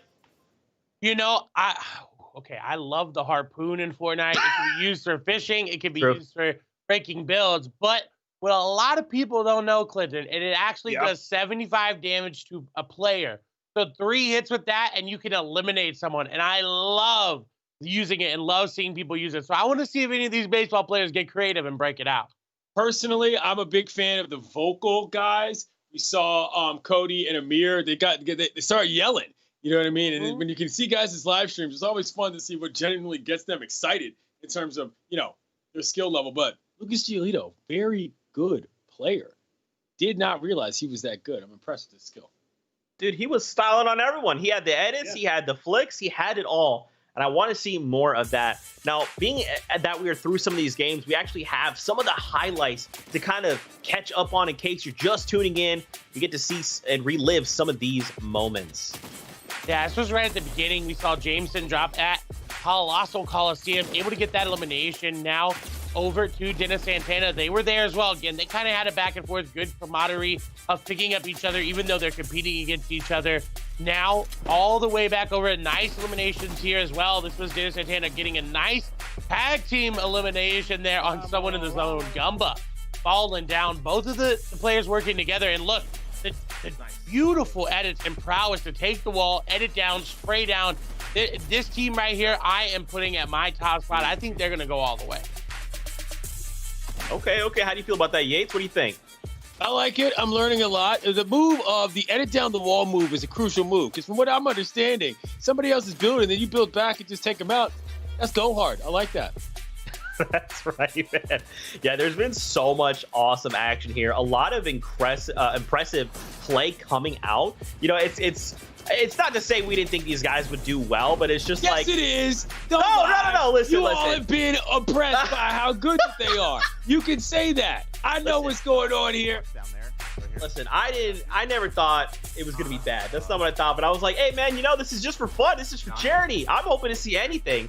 And obviously, we got to see some very impressive prowess being kind of displayed here for us. So I'm looking forward to see more of it. I want to see some of these other duos as well compete. There's a lot here at stake, and there's a lot more to look forward to. Now, we do have a bracket to take a look at to see kind of how things are shaping up here in the first set of games. Remember, each of these duos is going to be playing a total of 3 matches. We'll be bouncing around different perspectives, catching up with them, seeing how things are going. So we do have a bracket to kind of give us insight and see how this first leg of the competition has shaped up at the moment. We can take a look. So a total, okay, guys, I need to draw your eyes to something. 26 eliminations? Wow. Yo, I mean, Kyle Tucker did well by picking up Eulis there. We talked about how Trey Turner and Brett did go down early, but I didn't realize it was going to be that much elimination. 23 more? Ooh, everywhere else is close, but that's so far. Trey, come on. You let me down here from the Washington baseball team. What's going on? I mean, I thought Trey had that crazy rig. Remember? He had that cool computer. It was like made of glass. It had all these cool parts. He even had his freaking monitor turned vertically. Trey, listen, what's going on? What's going on, man? Brett had the hat going too and everywhere. This is disappointing showing, fellas, but you know, we're in your corner. We got your back. And you know, we got to take a look at all the other matchups, right? Jameson and Renee, they're close. A lot of these players are close. Carl Edwards and Amir, they're facing off each other, 1 point difference. So again, every elimination matters. So if you're able, and now this is where we see the strategy come out, right? See, they can lane at the same spot. They can try to steal eliminations away. Of course, not sabotaging, but if they land at Salty Towers and they happen to get the shotgun off first, they get that elimination. That could mean the difference between getting eliminated or moving on. Man, this is it for a lot of these duos. We'll have to see which of them can kind of step up and get those eliminations they need to move on to the next round. For right now, we're going to step away, but when we return, more Fortnite action here from the MLB Players League. There are the shoes. We'll see you guys after this break. Those aren't the shoes. That's a book, though.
going on, everybody? Welcome back to the MLB Players Cup featuring Fortnite. It's your boy Zeke. We're here with Clay and Clinton. We're about to get into more of the action here from the competition. Remember, this is all for charity purposes. In case you're just tuning in, you missed some of the show. This is an elimination race. We've got two duos coming together into a single squad, and they are facing off trying to rack up more eliminations than the other duo in these squad matches. There's been some highs, there's been some lows, but don't worry. We've got more games, more action coming. Now, what we also do have is some of the players, I don't want to say talk trash. That's extreme. I do. Okay. Okay, I like trash talk. So, yes, I'm very excited about this.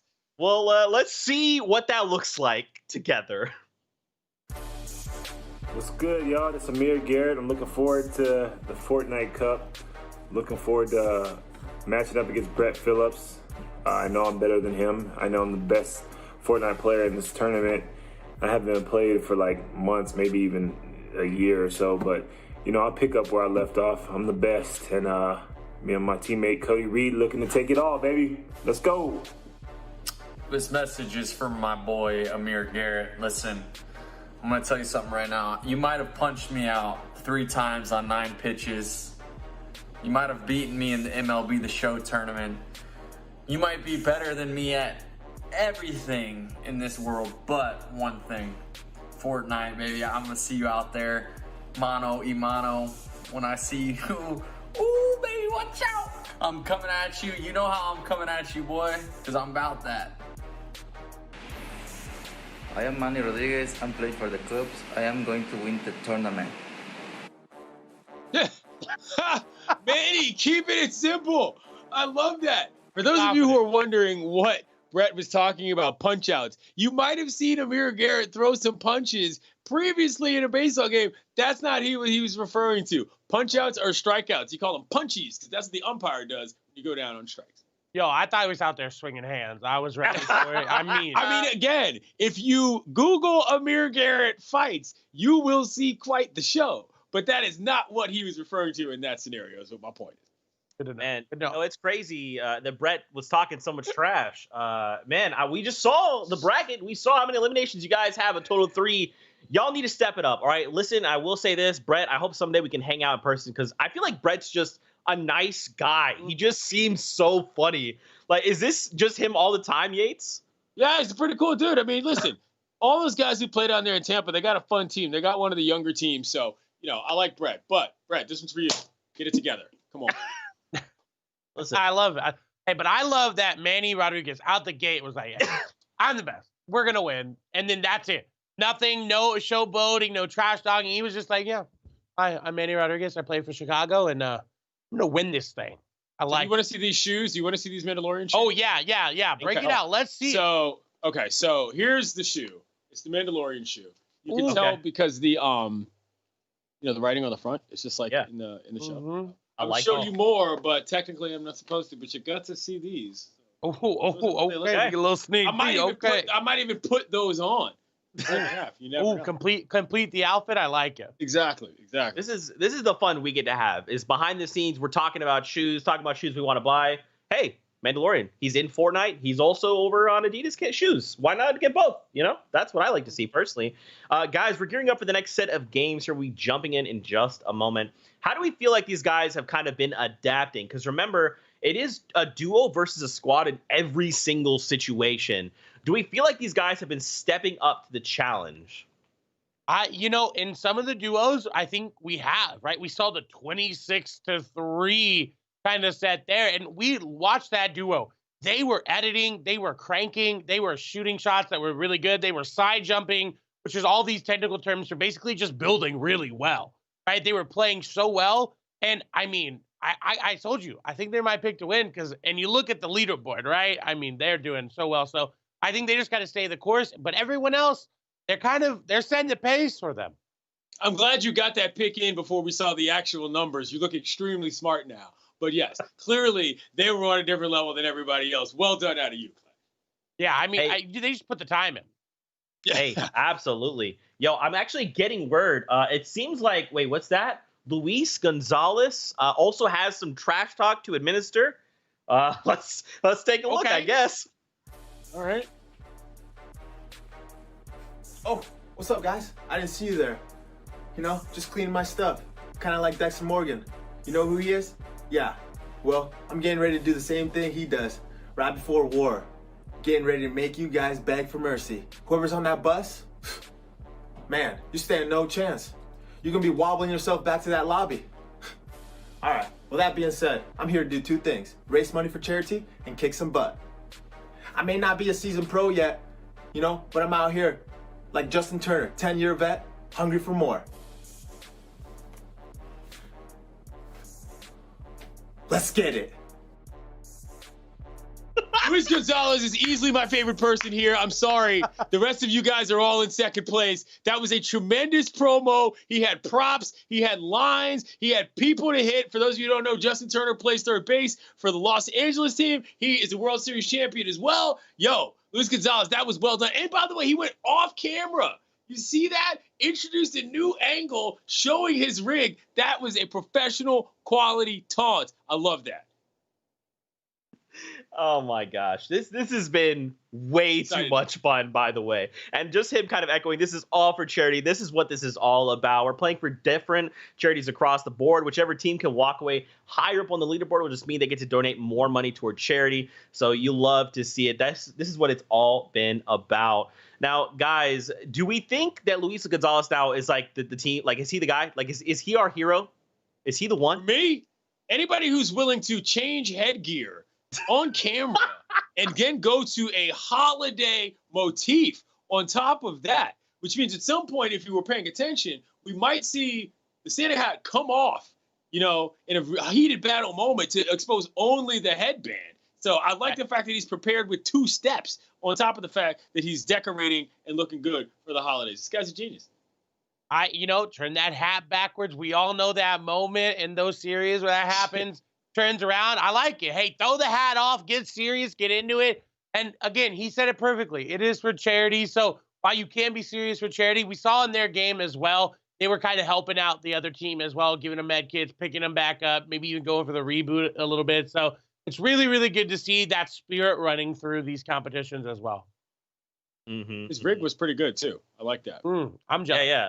These guys have insanely nice setups. I just feel like I'm doing something wrong. I don't know. Maybe I just need to go back to the drawing board. I'm not even sure, but more on that later. Anyway, for right now, we are getting ready because the battle bus is on its way toward the island right now. So let's get ready to hop into more action here from the MLB Players Cup featuring Fortnite. All right, so this is kind of the first duel we'll be taking a look at. We got Trey Turner, Brett Phillips versus Kyle Tucker and Julice. I'm so sorry again if I say your name wrong. I'm going to do my best to say it correctly. Julice. I did. I said it right. Oh, Justine. Okay, I didn't even try the last name. I was like, man, honestly, that's too difficult for me. He's Venezuelan. Okay. Great baseball nation, Venezuela. Stay alive. I mean, and hey, maybe great Fortnite players coming from there too, because again, they were up by a lot of points going into these games, and now we get to see all the perspectives. They're landing opposite sides of the map.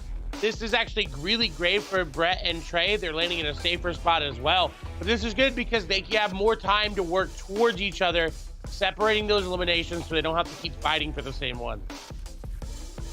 That's right. We see a little bit of the split, kind of like what you're talking about. We got Retail Row, Holly Hedges. And these guys, this is all kind of opposite sides of the map. You know, we've got kind of an east over there on the Retail Row. West side of the map, we got Holly Hedges. So these guys will be working inward. I like this approach. A lot of times, if you follow Fortnite and you follow things like this, like elimination races, this is kind of what you want to do. You want to funnel all the enemies in the lobby into like a central point that you and your team can kind of eliminate from either side. Now, again, these are 2 teams facing off against each other, fighting off an enemy squad. So it's a 2v4 situation anytime they begin an engagement. So definitely keep an eye out on that. Watch as this kind of all unfolds. Remember, Brett was talking a lot of trash, man. He was like, man, honestly, I'm the best Fortnite. But again, they've only got 3 combined eliminations. They need to step it up. Yeah, the theme park hat isn't helping him out here, so I'm going to need him to step up. And already we see eliminations from Julice coming through. Ooh, but a snipe from someone downrange. And that's actually something we haven't talked about. So in Fortnite, there is, in public matches, something called skill-based matchmaking. So the better you are, the better people you play against. So as these duos start to get better and better, and especially if you're in duo with Julius and his teammate, they are going to be in a higher ELO lobby. That just means they're placed with better players, so it just becomes harder and harder to get more and more elimination. He's right here on me. That little advantage could prove the difference maker. Oh, wait, someone just tried to walk on in, attack. That is the shotgun that we see in Julius's hand right now. He's trying to isolate the player. Fantastic builds, by the way. We watch this as kind of like a disengaged mechanic. He realizes, like, there could be more enemies, and I'm not in a position where I really want to fight. So let me just bail on the whole situation. Now, though, he's trying to just track down where the player might be. He might be listening for footsteps. He finds immediately another player around the wall. That is Mancake, a brand new NPC here in Season 5 who gets eliminated. So now these guys are starting to rack up. They have 2 total eliminations. So they're starting their first round very, very strong. They are, and they don't look to be stopping anytime soon. You see Fortnite even decked out for the holidays here. I think this is the holiday store. Get anything you need, shields, elimination, ammo, it looks like. Everything looking really good here on Fortnite. I want to see what Trey and Brett are up to. We haven't seen them in the Elim feed. We get to swap over to the other perspective here from Julius's teammate. There's a lot of materials here in this new Retail Row parking lot, right? There's a lot of wood, which you see him chopping down. It's the easiest to farm and most abundant on the map, but it breaks the easiest. So they got to outweigh the consequences and the pros and cons rather. Now, we do get to see Trey and Brett, and I don't think they have any eliminations on their side. I think all of them going over to Julius. That reminds me, I need to get a Christmas tree. Wait, are you gonna do like a fake tree or like an actual tree, like a pine tree? I don't know. I haven't decided yet. That's what I'm thinking about right now. Hey man, this last year I like the natural where you can go cut it down, farm it if you will. So that might be an option. You're gonna have to get yourself a pickaxe. Yeah, I want an axe. I've been looking for a reason to buy an axe, so that's kind of where I am. Dang it, that was the joke I was gonna make, but Clay was just so much faster on it. I appreciate that. All right, so now we're kind of starting our rotation. You can see, if you're looking again on that mini map in your top right, you can see there's like this little white line drawn from Trey Turner. That means that is kind of the direction your character needs to be heading if you hope to get inside the safe zone. Otherwise, this storm will kind of engulf that area and you'll start to tick away. It'll eat away at your HP. Along the way, though, you can farm materials, and that's like a really big component of Fortnite. Making sure you have a ton of materials. You've got wood, brick, and metal. They are kind of different buildings, if you will. So if you build something that's made of wood, it'll be far more flimsy versus something made of metal. Metal will have way more HP, far more durable, so it'll just kind of keep you protected more. So that's like another layer of this kind of skill ceiling, right? It's like understanding, okay, well, if I'm going to fight, at what point do I swap my builds? At what point do I need to kind of head to sturdier builds if I want to make sure I can walk away? Typically, you'll see people hold on to metal until about the end of the game because that's when people are trying to jump in your builds. They've got kind of these power weapons, so it'll kind of keep them at bay for longer. You want to use wood primarily earlier unless you're just trying to survive and you're just trying to burn through any builds you have. There's a lot of flexibility here, is basically what I'm saying. And, I mean, you got to be flexible in baseball, right, Clinton? Yes, of course. That's the whole point of the game. You got to be able to do a lot of different things. There's no clock in baseball, so you got to be able to have a longevity, too. I think I'm going to get a real tree now that I'm seeing it. Doing it? You're seeing it. See, that's it. You're seeing all these trees, and you're like, man, I would like a real tree. Yeah, they smell great. They do. When the sap usually gets me. That's what I normally makes me upset when I have to like just get it in the home. But aside from that's your hurdle. Yeah, yes. Pretty low bar, huh? Look, I'm just gonna burn a candle that smells like a tree and get a fake one. I'm not even gonna try to go that level. That's not a bad idea, though. I don't mind that. I have a friend who's had the same tree since I want to say 2006. She was deployed, and it was the one that she had back when nobody else was there. She's kept it. Now that she's like, retired from service and done all these other things, she still has that tree from when she was in the service. It's pretty cool. Hey, I mean, it's a good family memory and memento passed down. I want to throw it back to our other duo, Luis Gonzalez and his teammate there, right? They are in a really good spot just because their duo that they were facing off against ended up actually going down. So And Manny and Luis are in a good spot. They were down 7 eliminations going into that. So Giolito and Danny Mendick have a very tall order the next couple of games to come back from because they were up. But if Luis gets those eliminations, that turns back and they're tied. His skin has home plate on the back of his back, and he's wearing a batting helmet. That's right. Bro, there's so many skins in Fortnite. If you want, there's like, I believe there is 2 or 3 baseball-specific Fortnite skins. There's that one. There's a female version. I forget what her name is. And I think there's one more. Get out of there. Get out of there. Clay, you might know better. Yeah, so that outfit's called Slugger, and it actually comes with a baseball glider, the backpack as well, and then the female version is called Fastball. So there is one, and of course we do have Harley Quinn's bat in the game, which we see a lot of people using as well. So there's a lot of baseball-themed items, but no specific skins yet. Even more people. Did you notice the batting helmet he was wearing? I didn't. He was wearing? No, the skin hat on. Did you see the batting helmet? Because it very specifically was the batting helmet for a left-handed batter. But in fact, Rivera, bats right. Nah, notice that. Okay. Different ear flaps on the side. That's how you know that. Ah, that makes sense. That makes sense. I like that. See, these are the things that I didn't know, you know, and I would have never known unless I got to hang out with my friend Yates, you know. Yeah. That's what I'm here for. I should. Go ahead. Sorry. I love the knowledge you're bringing. Hey, I bring it all the time. Shoe knowledge, baseball knowledge, whatever it is. I'm here for it. No doubt. All my Fortnite knowledge, by the way, comes courtesy our friend Harry Lyles Jr., who Clay knows as well. So I just want to shout him out. He's a streamer and he plays a lot as well. So I want to thank him for helping me learn about this. And I'm having a good time as well, guys. Yo, we love to see it. Shout outs to my man. Now, guys, we're back on board. We got Trey. We got Brett. They're looking, look, I hate to say it, but they're in what we call shambles position. Not in terms of loadout, because if you look down at Brett's loadout, it looks really nice. The only thing he's really lacking, you're missing out on HP and kind of shields, half shields, minis. But they're kind of in this situation where they're not finding many people. You can actually see above Brett's actual camera, there's this image of Kratos. And what this is when you encounter an NPC, sometimes you can basically get an elimination target. And it paints this big target on this enemy's back. So this is a real player in the game that he's trying to track down. It shows you their skin. Hey, he's Kratos. Their name's Gary Berry 21. And you have 4 minutes to try and track them down. If you can eliminate them, you'll get gold. So if you look on the minimap on the right, there's this big yellow, almost scanning icon. This is basically telling Brett, hey, look, this person that you're trying to track down, they're somewhere in this area, right? And the closer that they actually get to that enemy, on the enemy side, they'll actually have a hot and cold meter where it's hey, their threat level is they're on top of you basically, and that gives the enemy time to react. So there's a lot of really cool nuanced things you can do within the brand new season with the NPCs. This is probably one of the most fun because the moment you get the target on your back, you're okay. Nice. I'm fighting someone.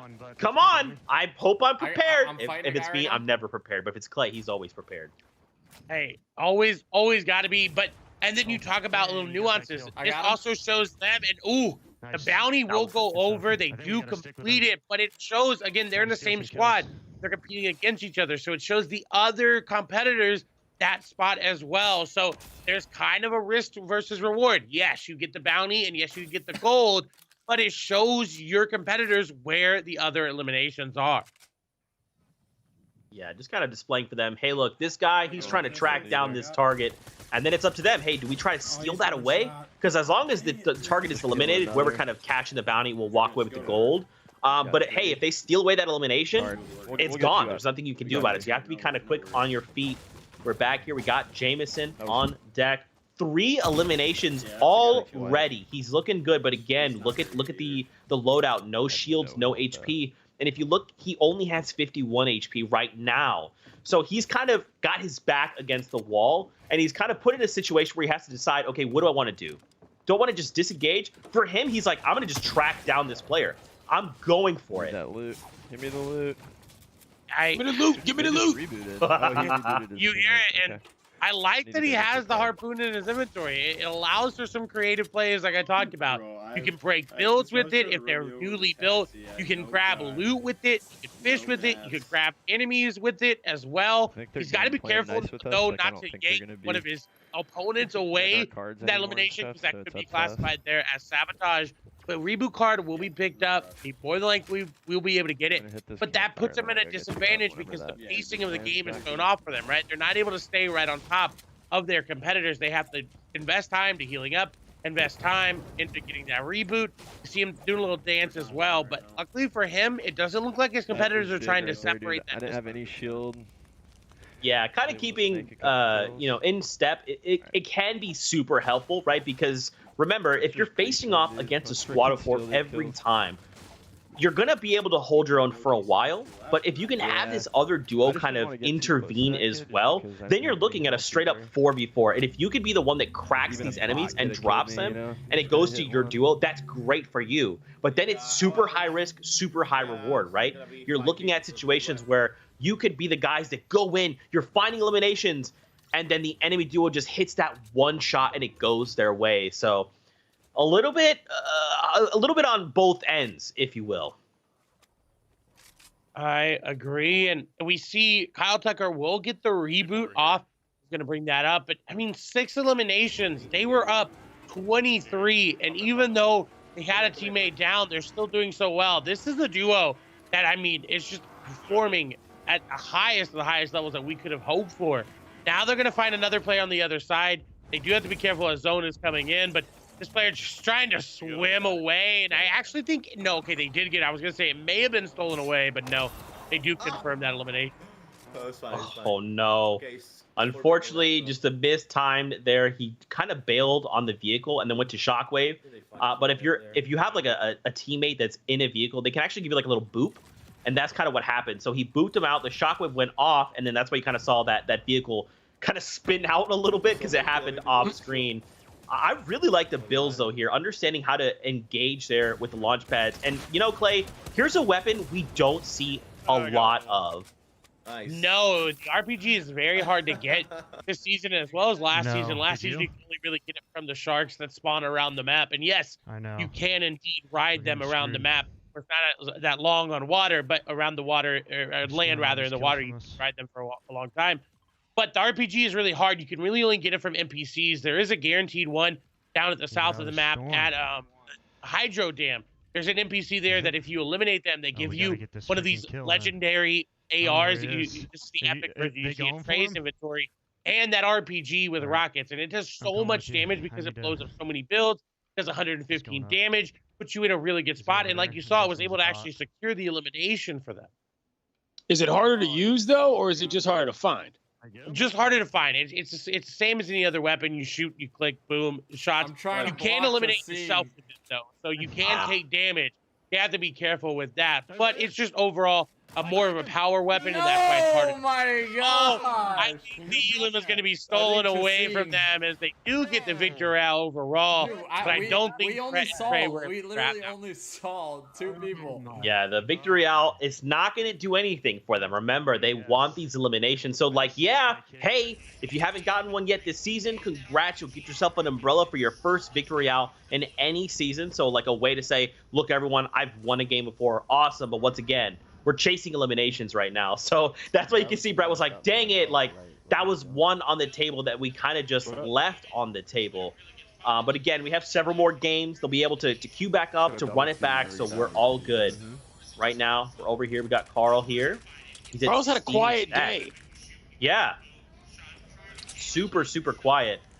It looks like these guys might be playing, I don't want to say too passively, but it looks like they have a style in mind, right? They're trying to just take it slow, make sure they have the items, the utility they need, and then potentially look for these eliminations or these fights. Yeah, and it is a very good style of play if you are newer to the game and you have not gotten the time in that you would want. But if you're in an elimination race and the team that you're facing off against does have a lot of eliminations, you have to keep putting the pedal to the metal. Now, however, they are in the lead by 1 point coming into these games after that first half of the games, if you will. Right? They had 13. Their duo they're playing against had 12.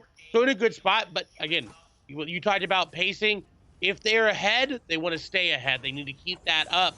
And this may be the way to do it. Maybe slow play. Maybe let the other team make that mistake. Yeah, they're facing off against Amir Garrett and Cody Reed. So right now, we're not sitting on any eliminations, at least at the beginning of this game. So remember, every time we kind of get a bracket update, we'll kind of tally up all of the eliminations and kind of see where everyone is at. Eventually, we're going to switch on over to Amir and Cody and kind of get a sense of how many eliminations they might have. They're pretty far away on the map at the moment. My question is, what are these guys looking to do? So one thing you can do here in Steamy is this exact thing. It kind of works like a big vent. And you can actually ride it up and lets you redeploy your umbrella to kind of leave Steamy to either navigate away. Potentially, if something goes wrong and you just need a quick escape, you can use this to get around, find yourself in a different spot in Steamy. Very, very helpful mobility tool. There's also an NPC here if they opt to use it. Depending on what they're looking to do, it may not be helpful. So we can see Carl's already kind of running back, like, all right, man, we got to start moving. We got to get on out of here. I'll take the minis. That's fine. Yeah, they're ready to go. And now we do actually get to see Cody Reed and Amir Garrett here at Craggy Cliffs, one of my favorite landing spots. And it's going to be a pretty obvious reason why, because it spawns a lot of harpoons. And that's kind of just like what I love about Fortnite, the creativity that it allows you to have in these different elimination styles. So 0 elims as well. You talked about a safer play style. They are landing at the top most POI in the map, very far away from anyone else. No elims on the board for either team, it seems like. So it's 12-13, just like we came into this game. They're on 12 eliminations. Of course, the other team on 13. Again, any elims they get is going to be very, very, very, very, very important.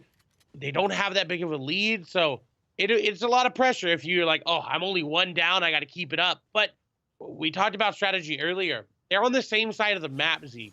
And you can break down a little bit about why that is not where you want to be. Yeah, it just means you have a lot less access to, like, the entire lobby. Because remember, you're jumping into a lobby. There's 100 players total per lobby. And each of them is divided up into squads or 4 members, right? So if you're landing on the same side, that means if you're on north side, all the teams that are landing south side, they're eliminating each other. And then eventually when you start to make your way into the center zone, then you'll kind of get to interact with all these remaining squads. But by then, they've already thinned out a ton of the lobby. So, it's possible to kind of hit these hot spots and try to engage people. But sometimes you land somewhere, you don't get that shot that you need off spawn, and it doesn't go your way. That's probably why they're kind of opting these slower starts. Like, hey, if we can just make it to endgame, we know there'll at least be 20 people in the endgame, and we can hope to find them. Now, real quick, kind of taking a step back, Yates, in baseball, are there, like, tactics that are, like, effectively coined by, like, a player?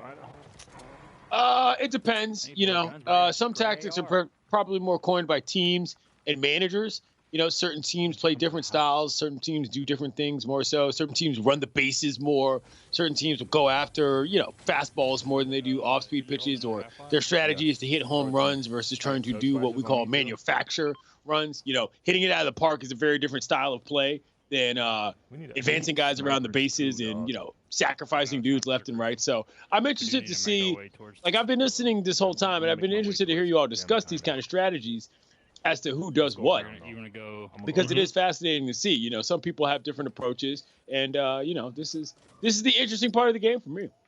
Yeah. Ooh, and you know what's more interesting? I'm sorry to interrupt. This is their last game, and they're currently tied.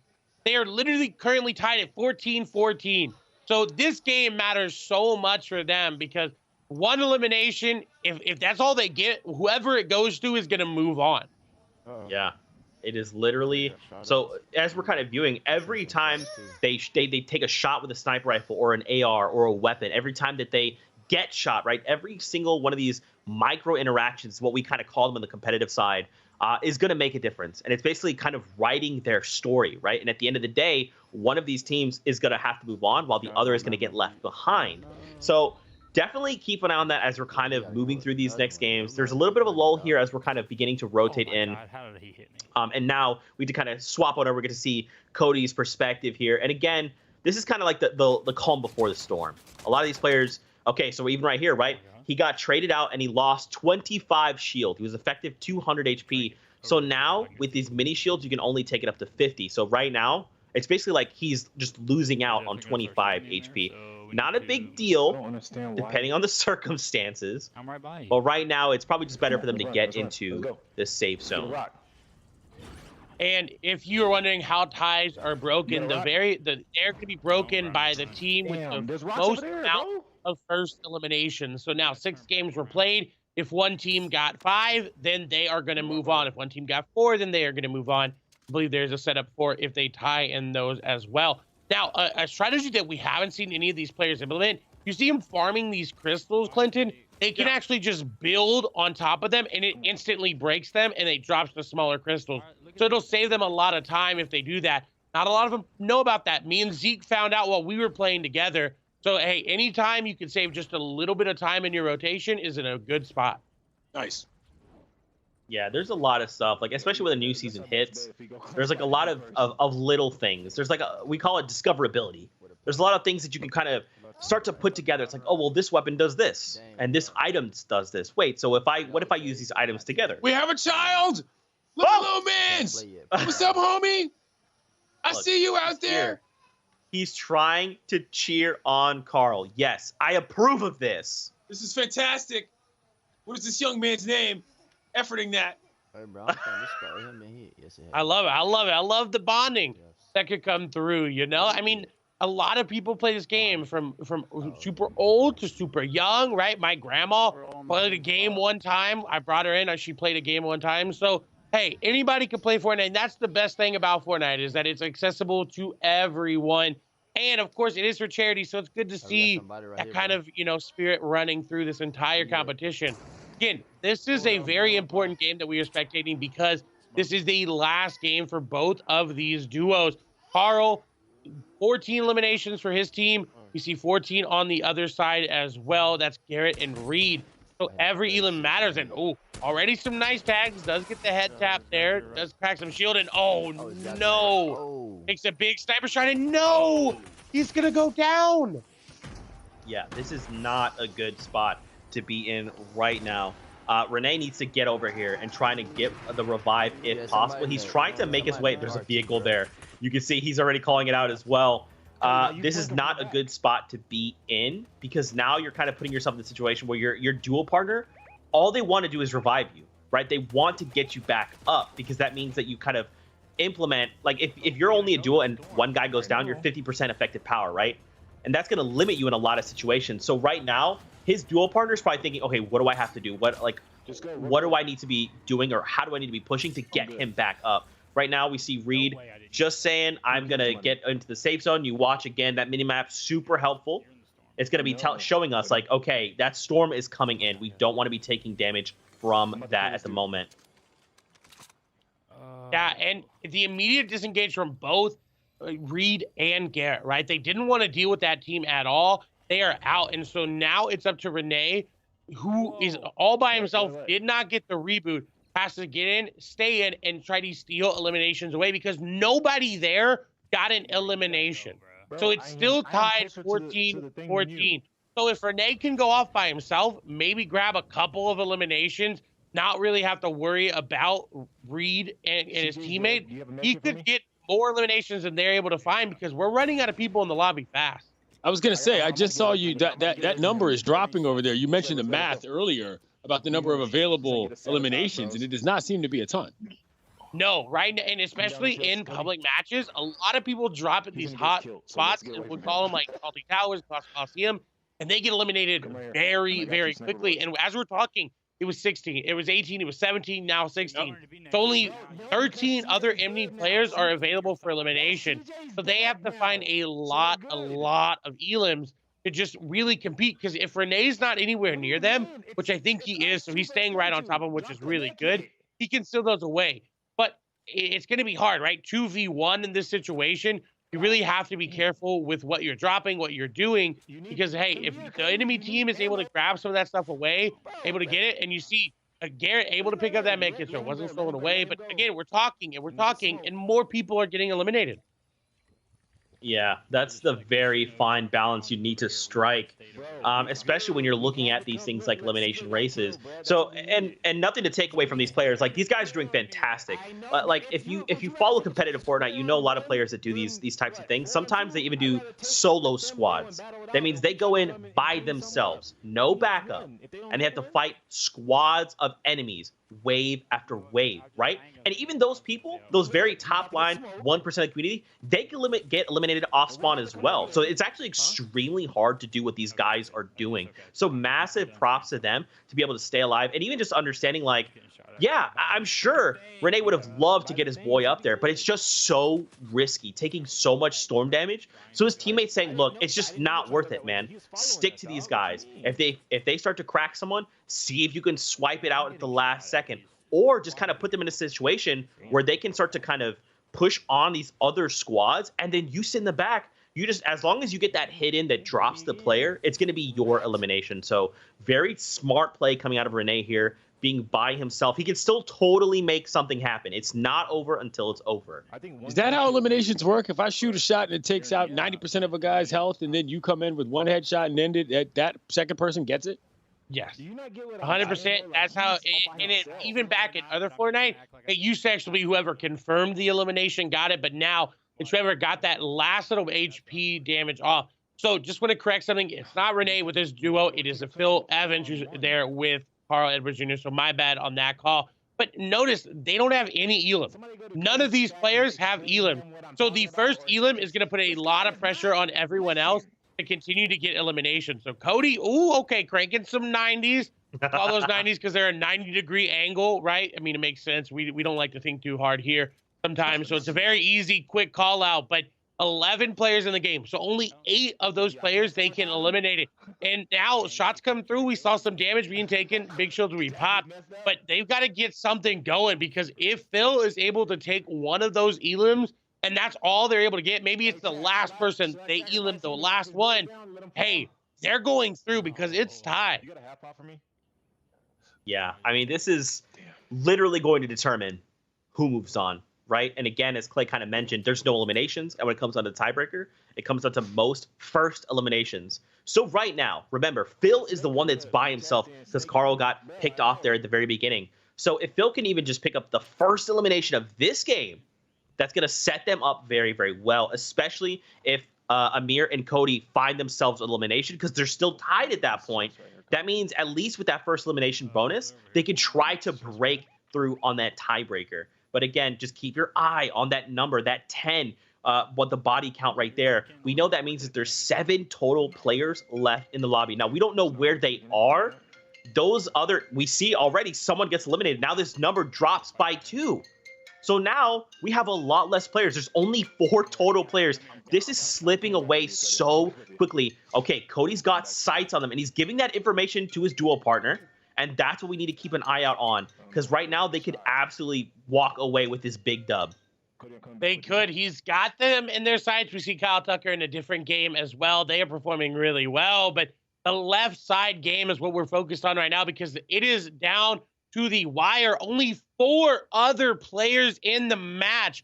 And again, that was the first tiebreaker that Zeke mentioned. But if it is tied again, the second tiebreaker is whoever had the very, very first elim. I think that goes back all the way to the very first match there. So it kind of goes back in games and games and games ago, Zeke. So there's a lot of pressure right now on Cody and his teammate to get the snipe. No, not going to be able to get the snipe there. So Garrett may need to get in, may need to go aggressive, but they're building up. And if Phil is anywhere near these elims, he's in a good spot. And I don't think he is.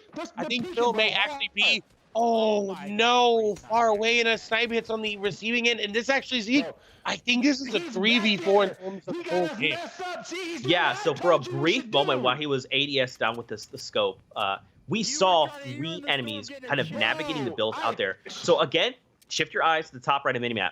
That top little triangle, I'm pretty sure that's Phil. Phil is looking to kind of get between whoever these remaining players are and the 2 here. We've got Cody and we've got Amir, right? So he's trying to go for this flank-like position, but this enemy trio, this enemy squad, they're going so hard. Cody goes down. He did get sniped earlier, and now these guys are on the back foot. And Amir's down. That's it. So, okay, this is It's literally going to come down to this single interaction, okay? Phil, he literally needs to just find one elimination and confirm the elimination. At that point, it doesn't even matter if he wins the game. If he could just get a single an elim in, he and his dual partner will move on. Right now, though, we're going to shift gears. We've got Jameson over here and another lobby of theirs. Take a look at the stark difference, right? We're only at half of the lobby still remaining, 50 players in this current lobby. So a lot more room to work with for these guys. I'm not going to mark him. They do indeed, and you set it up beautifully. Phil just needs one elimination. If he gets a sniper shot, able to confirm it, Zeke, he'd put himself in such a good spot. But Jameson, I was going to say, has to be careful. There was someone right behind him, and he will get the nice shot, a big tag. The charge is there. He hits a good amount of damage, but no, he is going to fall as well. So now will the elimination be confirmed? It will. Now going over to his teammate Lux there, just to see what he can do as the shots will connect. They are white. They have no shield, so effective HP going to be lower than what they have. They have the advantage, but right now they got to be careful. Gavin's got to look for the game to go back in his favor. He needs a big shot, maybe knock a player down. We'll have time to heal up, and this will be good. It can put it back, but there's this competition coming on in. Shots no from behind the shadows. They are going to get eliminated and confirmed as well. I think Gavin did not see this enemy. He didn't know that guy was there. Yeah, I mean, you could tell just from his reaction, he had no idea what he was looking at. Exactly, and that's why, like, so there's a lot of aspects to Fortnite, but specifically one thing to note is this day and night cycle. Right now it's nighttime on the map, and basically over the next few minutes it'll transition back to daytime, as we see transitioning over here to this game. So because it was nighttime, that barn there, it's so dark, and if you're not looking for it, sometimes enemies can kind of sneak through in the shadows, and that's exactly what we saw. Because you watch, he just kind of crouch away, and he's like, I'm safe. There's like, if I know that guy's there, I'm not crouch walking away. I'm gonna build, I'm gonna get up and run. But he just kind of turned, he's like, okay, everything's fine, I'm safe, and then gets cracked from behind. So gotta be super careful in those situations. Otherwise, stuff like that can happen. That little difference, right? That was the difference maker there. Hey, every interaction in Fortnite is so monumental. In Fortnite, there's a common theme of a butterfly effect in the storyline and everything as well. So everything you interact with has a ripple on that as well. And we move over to Danny Mendick and Gio here as well. They're playing against Manny and Louise. They had a good amount of eliminations, but they need to get more. And you see 14 on the board for the entire squad. How many do they have? You can check. Ghostfan only has one. That's the enemy team. So we'll match that. But exactly what can he do? And I believe actually we may have a replay sort of kind of thing coming in to catch us up on what happened in that match that we did have to step away from, Zeke. I'm really excited to see what happens when we get that available. Yeah, absolutely. Be able to take a look. And I don't want to spoil it for you, because remember, all Philip needed to do was he was facing off against 4 other enemies in that last game. So all he had to do was find elimination and confirm it, and him and his dual partner would be moving on to the next round. So when we get that in, we'll have that up for you guys. We'll kind of talk you through what we're watching. But for now, we're just going to take a deep breath. We got Danny here. He's near the Colossal Coliseum. There's this kind of new massive area on the map that's kind of sand. Something we haven't touched on, and I think we haven't seen it yet, it might actually be disabled, is that you can actually sit on sand and slowly actually start to sink into it. And after a couple seconds, you kind of become this like little mound of sand, and you actually use that to kind of like sneakily navigate only these sandy areas. And then if you hit like a pool of water or the edge of the sand, you kind of hop back out. Getting word there that it looks like Evan's stream wasn't working. That's why we could not get the very tail end there of that elimination. So we'll keep you guys up to date as soon as we can. But right now, the sand. That sounds like me on a Saturday out here. I like that. You know, I like you, Clint. We should hang out a lot more. I like this. I do my best. I love it. I love it. I love it. But yeah, I think it is disabled. It's kind of like that movie Trimmer, where we actually, just got word. So we do have the replay. of that match. We're going to show it right now to see exactly if Phil Evans was able to get an elimination. Again, it was a 1v4. He just has to get one of these eliminations. Sniper shot. No, he's standing still. No way. Oh, he gets it. The snipe comes through. He just has to confirm it. He has to confirm that elimination. Do they know where he's coming from? Zone is in. Will he be able to get it? He's trying to confirm it. One elim. Yes, he does confirm it there. That moves them on through. Oh my gosh, on the edge of our seats here. Bro. Excellent. What's crazy, okay, Where does loot drop? in literally every other circumstance of the game, your squad mate goes down and you box them, right? These guys have no idea who these guys are. They're under different aliases in the game. Yep. They're not thinking, oh man, wait, Bill's in this game? Wait, he needs one more elimination or he'll literally move on. That's not what this enemy squad is thinking. They're just playing a regular game of Fortnite. Right. So in that situation, it's like, okay, well now we're 3v1. We'll just leave our boy down and we'll kind of try to find where this final player is. Because literally in every situation, if I'm playing a squad game and there's one person left and I'm the one to go down, I'm not saying, hey, Clay, come get me. I'm going, dude, I think he's up there on the hill. Just go find him. And that's what happened. And for Phil, that was that window. Unbelievable. So many props to him finding the elimination. And I just can't believe the player stood there. Why would you go for the late game play of the package there? It's not worth it. I think it's 2 of them.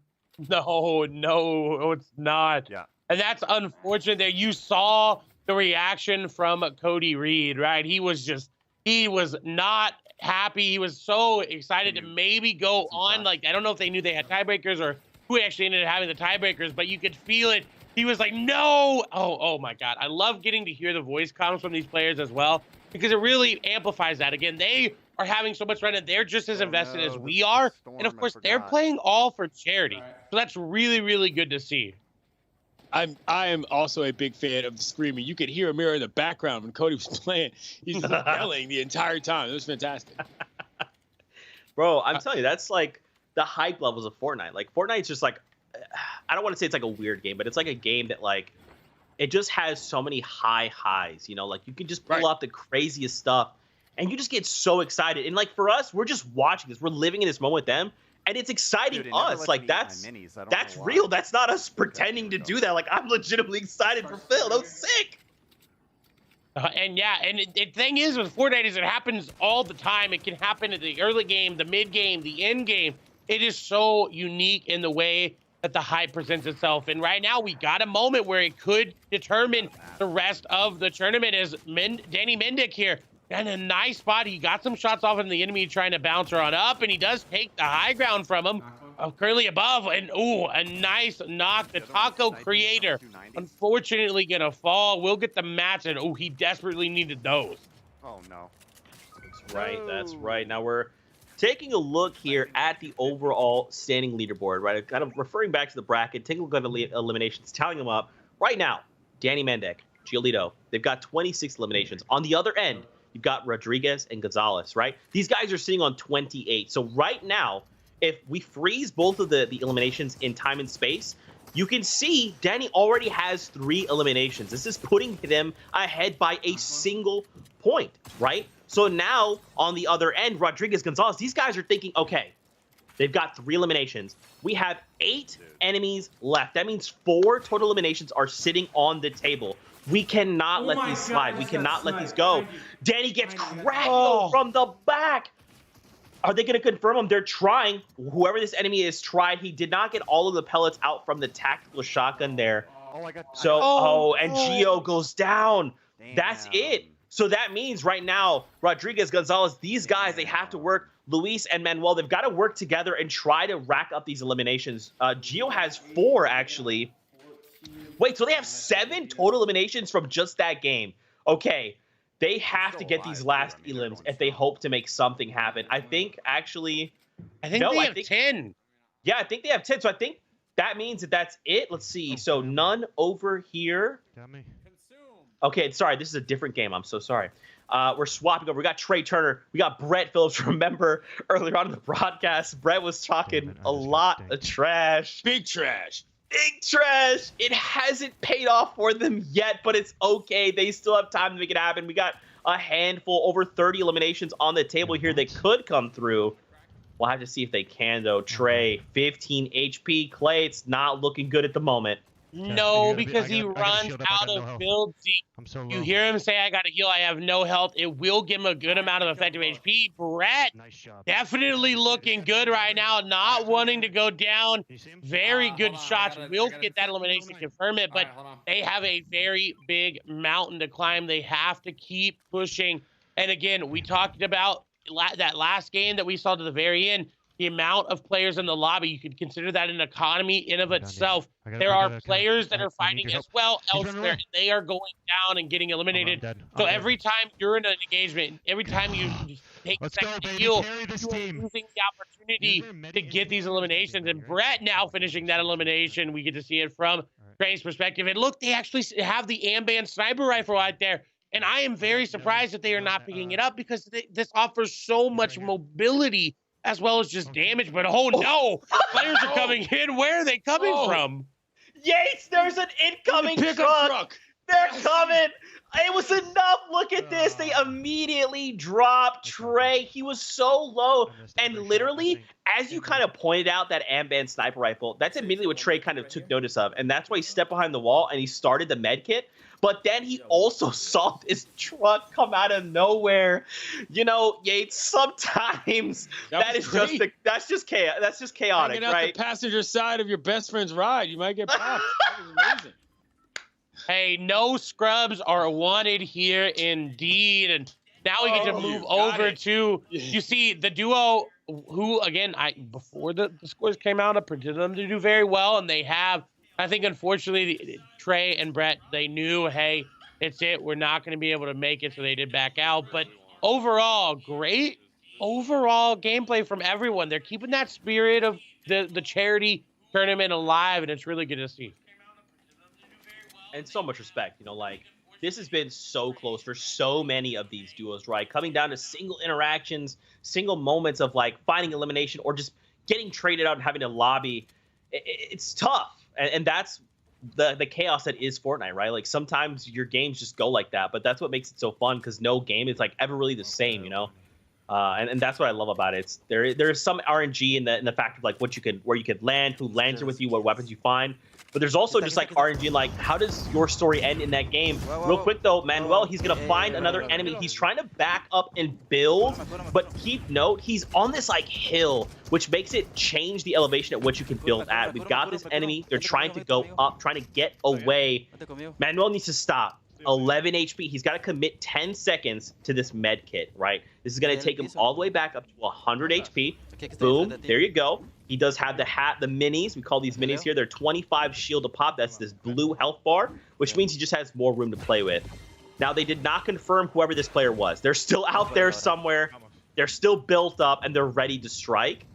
And Clay, you kind of touched on this. He's got this tree in the way. It's building through trees can be very difficult. It can, but look, man, he's not wasting any time. And this game was very tight coming into it. They were down, actually up, I believe, 2 eliminations. So they need to get more. We saw their competitors go out with a lot of elims, but they need this one. And luckily for them, they do have each other here, so they're not competing against another player.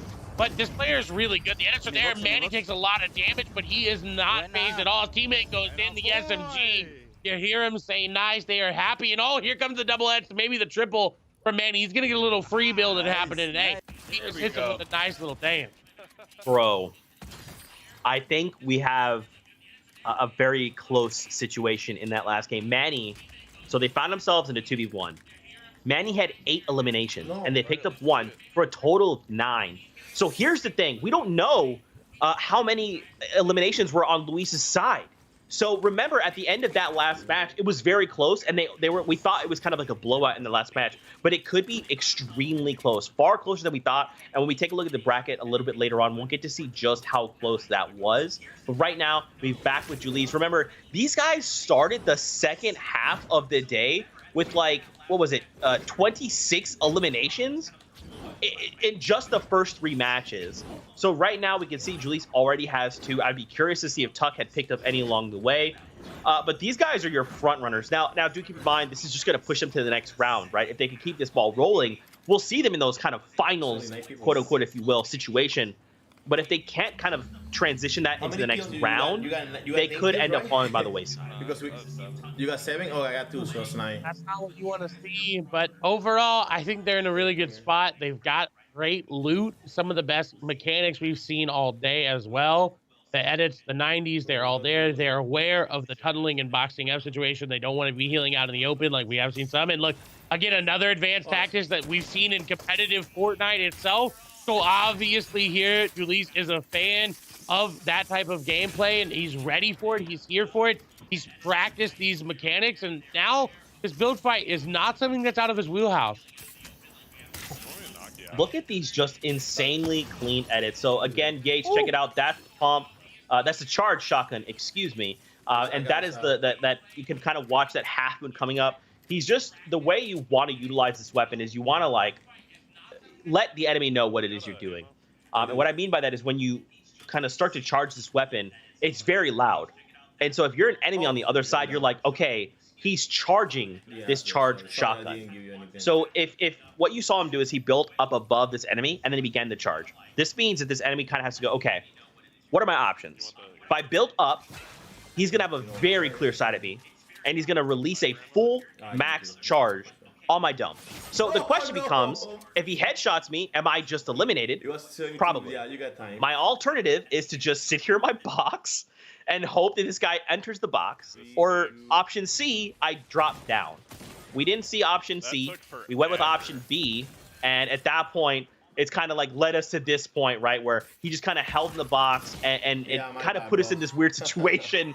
Unfortunately, this player is cracked. That's what we call guys on the other side of the Fortnite competitive community. They're just cracked players. They're just players that are really good. Gotcha. Yeah, he was able to take him down quick and easily, and that's it, I think, for these games, Zeke. I think we've seen them all. There have been some very, very intense moments, and we won't know everything until we take a look at the leaderboard. That's right, guys. I mean, so far, these games have been so much fun to watch. So many close calls.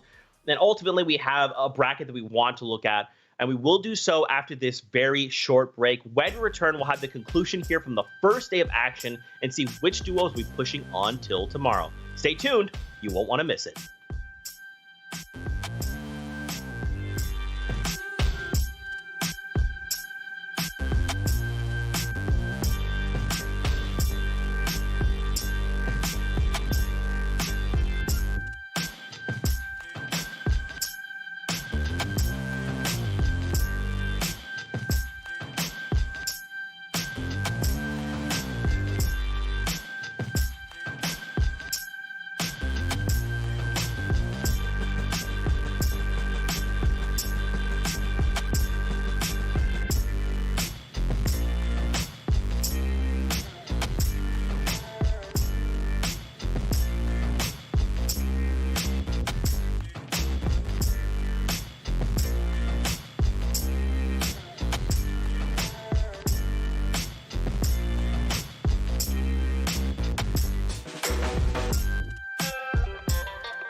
What's going on, everybody? Welcome back to the MLB Players Cup featuring Fortnite. It's Zeke, Clay, and Yates here.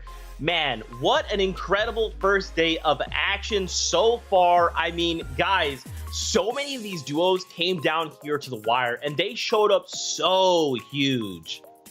They did indeed. And again, at the end of the day, it is all for charity. So everyone that was here that did play does end up getting money for charity as well. So even if they get eliminated out of this first round, hey, they're still walking home with some money to donate to their charity. Apparently those trash talk videos work, though. We saw some things change there in the second half. That's why I said I was here for it, reminding y'all it can be effective. At least it is in my life. So I like that. I like that. So we've been watching it several games up at this point. In case you've missed any of the action that we just kind of got to watch, we've got some of the replays here, some of the highlights to kind of relive and talk back through. But man, I honestly was not disappointed. This was just so much fun. It was indeed. And you see, this is Julius and his teammates. They were going in. It didn't even matter. They didn't really, you know, need to slow down their pace anytime. They were coming out of the gate swinging. I think they had 7 eliminations, and they got all of them. This is one of Trey Turner's here, because he got the nice drop down onto that Kratos skin, was able to hang out with them. I think this was the last game from them. The pressure, you could tell, was on. Trey was focused in. He got that Nick Perks lean coming in. Could only see the head there just a little bit there. And now over to Danny Mendick and his duo. That was a nice double elimination right there from him. Yeah, man. And I think what's so cool as well is we've got to saw, like, everyone, there wasn't like just a single standout player. Everyone got to bring something to the table. Every time we were scoping out a different duo across the map, across their game, they were all just doing something so awesome. They were getting to just show off their skills and being like, hey, yeah, what's up? We're big time baseball players, but we're also dope at Fortnite. I would say the second half was a lot more focused than the first half. I feel like they were trying to figure things out in terms of their teammates. Second half, things got a little bit more intense and a little bit more purposeful overall. And this was that intense moment right there. That was the Phil Evans Elam that we know moved him on. And you heard Amir Garrett in the background screaming, no, no, no. And you were talking about hype. There you go. That is absolutely right, guys. These games have been unbelievable. And now we have to take a look at the bracket and see which teams will be joining us tomorrow. Because remember, we've got more games tomorrow. We'll have the semifinals and the finals kind of happening all in one go. So let's take a look at this bracket. Let's see which teams are joining us. Yates is already prepared. All right, so take a look. Guys, even just looking at this first bracket here, Jameson and Galvin versus Renee and Dennis, only a 2-point elimination difference. Wow, 2 points, moving them on through. And then look, the bracket below is a 48-point difference. If I'm Renee Rivera and Dennis Santana, I am playing as many games as I can tonight because they have some stiff competition. And what a bummer that is for Giolito and Mendick right there. They got more kills almost than the other two teams combined in that bottom bracket, but they don't advance. That's a tough way. Hey, yeah. When you're Gonzalez and Rodriguez, you pulled it out. And especially in that last game, they did manage to find the eliminations they were looking for. And that was the difference maker. And then, of course, the bottom bracket, one Elam with that sniper shot. We saw it. We got to see the replay. Again, we talked about it, and we saw it come to fruition. Every elimination matters. That's right, guys. That is going to do it for us here today on day number 1 of the competition. Before we say goodbye, Clay, Yates, any final thoughts? I am just so excited to be able to bring these two worlds together. We've got baseball, we got Fortnite, and we get to be a part of bringing those two together. So I'm really excited to be here for that. Yes, I'm just glad to see how intense a lot of these guys have been. We saw some of their rigs. Everybody's got gamer chairs. These guys are talking trash. I'm excited by the energy they're bringing to the table today. It's been great. That's right. Well, guys, Fortnite fan, we're back tomorrow for more action here from the island. Same time, same place. You don't want to miss the exciting conclusion here from the MLB Players Cup featuring Fortnite. Till tomorrow, we'll see you guys on the battle bus. Out!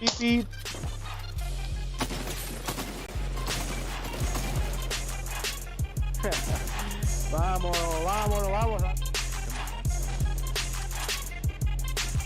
Oh, he's right here. Yeah! Give me him! Stop playing! Oh my God. It's the 90s. They're all there. They're aware of the tunneling and boxing out situation. They don't want to be healing out in the open like we have seen some. And look, again, another advanced tactics that we've seen in competitive Fortnite itself. So obviously here, Julius is a fan of that type of gameplay, and he's ready for it. He's here for it. He's practiced these mechanics, and now this build fight is not something that's out of his wheelhouse. Look at these just insanely clean edits. So again, Gage, check it out. That's the pump. That's the charge shotgun, excuse me. And that is that you can kind of watch that half moon coming up. He's just, the way you want to utilize this weapon is you want to like let the enemy know what it is you're doing. And what I mean by that is when you kind of start to charge this weapon, it's very loud. And so if you're an enemy on the other side, you're like, okay, he's charging this charge shotgun. So if what you saw him do is he built up above this enemy and then he began the charge. This means that this enemy kind of has to go, okay, what are my options? If I build up, he's going to have a very clear side at me, and he's going to release a full max charge on my dome. So the question becomes, if he headshots me, am I just eliminated?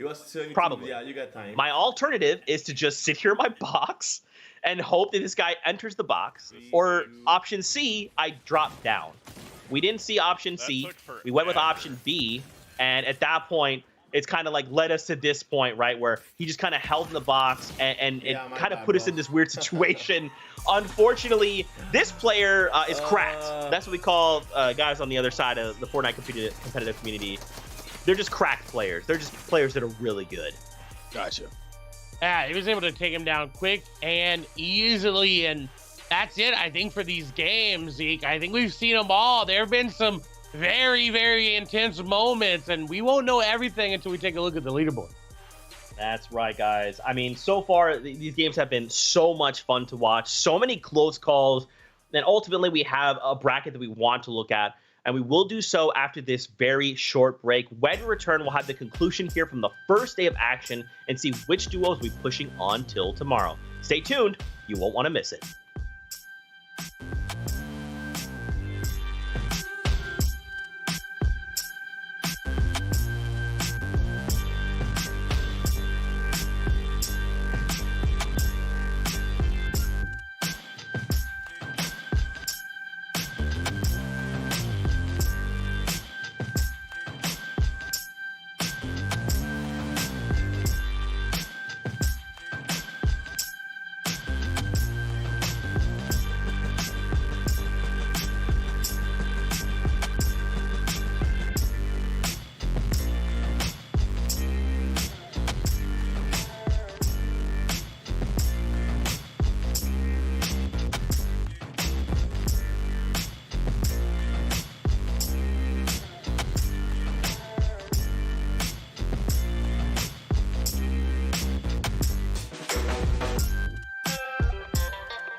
What's going on, everybody? Welcome back to the MLB Players Cup featuring Fortnite. It's Zeke, Clay, and Yates here. Man, what an incredible first day of action so far. I mean, guys, so many of these duos came down here to the wire, and they showed up so huge. They did indeed. And again, at the end of the day, it is all for charity. So everyone that was here that did play does end up getting money for charity as well. So even if they get eliminated out of this first round, hey, they're still walking home with some money to donate to their charity. Apparently those trash talk videos work, though. We saw some things change there in the second half. That's why I said I was here for it, reminding y'all it can be effective. At least it is in my life. So I like that. I like that. So we've been watching it several games up at this point. In case you've missed any of the action that we just kind of got to watch, we've got some of the replays here, some of the highlights to kind of relive and talk back through. But man, I honestly was not disappointed. This was just so much fun. It was indeed. And you see, this is Julius and his teammates. They were going in. It didn't even matter. They didn't really, you know, need to slow down their pace anytime. They were coming out of the gate swinging. I think they had 7 eliminations, and they got all of them. This is one of Trey Turner's here, because he got the nice drop down onto that Kratos kid, was able to hang out with them. I think this was the last game from them. The pressure, you could tell, was on. Trey was focused in. He got that Nick Merckx lean coming in. Could only see the head there just a little bit there. And now over to Danny Mendick and his duo. That was a nice double elimination right there from him. Yeah, man. And I think what's so cool as well is we've got to saw, like, everyone, there wasn't like just a single standout player. Everyone got to bring something to the table. Every time we were scoping out a different duo across the map, across their game, they were all just doing something so awesome. They were getting to just show off their skills and being like, hey, yeah, what's up? We're big time baseball players, but we're also dope at Fortnite. I would say the second half was a lot more focused. The first half, I feel like they were trying to figure things out with their teammates. Second half, things got a little bit more intense and a little bit more purposeful overall. And this was that intense moment right there. That was the Phil Evans Elam that we know moved him on. And you heard Amir Garrett in the background screaming, no, no, no. And you were talking about hype. There you go. That is absolutely right, guys. These games have been unbelievable. And now we have to take a look at the bracket and see which teams will be joining us tomorrow, because remember, we've got more games tomorrow while the semifinals and the finals kind of happening all in one go. So let's take a look at this bracket. Let's see which teams are joining us. Yates is already prepared. All right, so take a look. Guys, even just looking at this first bracket here, Jameson and Galvin versus Renee and Dennis, only a 2-point elimination difference. Wow, 2 points, moving them on through. And then look, the bracket below is a 48-point difference. If I'm Renee Rivera and Dennis Santana, I am playing as many games as I can tonight, because they have some stiff competition. And what a bummer that is for Giolito and Mendick right there. They got more kills almost than the other two teams combined in that bottom bracket, but they don't advance. That's a tough way. Hey, look, when you're Gonzalez and Rodriguez, you pulled it out. And especially in that last game, they did manage to find the eliminations they were looking for. And that was the difference maker. And then, of course, the bottom bracket, one Elam with that sniper shot. We saw it. We got to see the replay. Again, we talked about it, and we saw it come to fruition. Every elimination matters. That's right, guys. That is going to do it for us here today on day number 1 of the competition. Before we say goodbye, Clay, Yates, any final thoughts? I am just so excited to be able to bring these two worlds together. We've got baseball, we got Fortnite, and we get to be a part of bringing those two together. So I'm really excited to be here for that. Yes, I'm just glad to see how intense a lot of these guys have been. We saw some of their rigs. Everybody's got gamer chairs. These guys are talking trash. I'm excited by the energy they're bringing to the table today. It's been great. That's right. Well, guys, Fortnite fam, we're back tomorrow for more action here from the island. Same time, same place. You don't want to miss the exciting conclusion here from the MLB Players Cup featuring Fortnite. Till tomorrow, we'll see you guys on the Battle Bus. Out!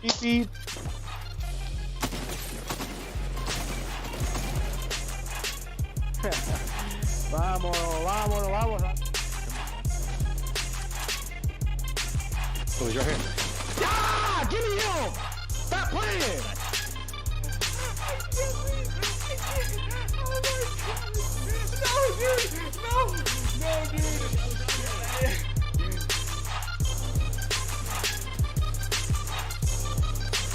Oh yeah! Put the kid on the board! Yep. You see him? Oh! Cody, what are you doing? You're holding it too long. Rodriguez, he gets on there and he says, my name is Manny Rodriguez and I will win the tournament.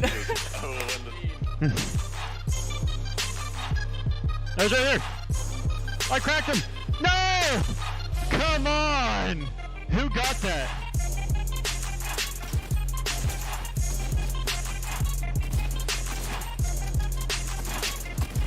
No!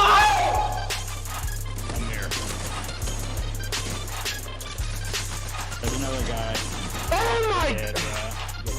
Look, keep up. I hope he. Oh! No!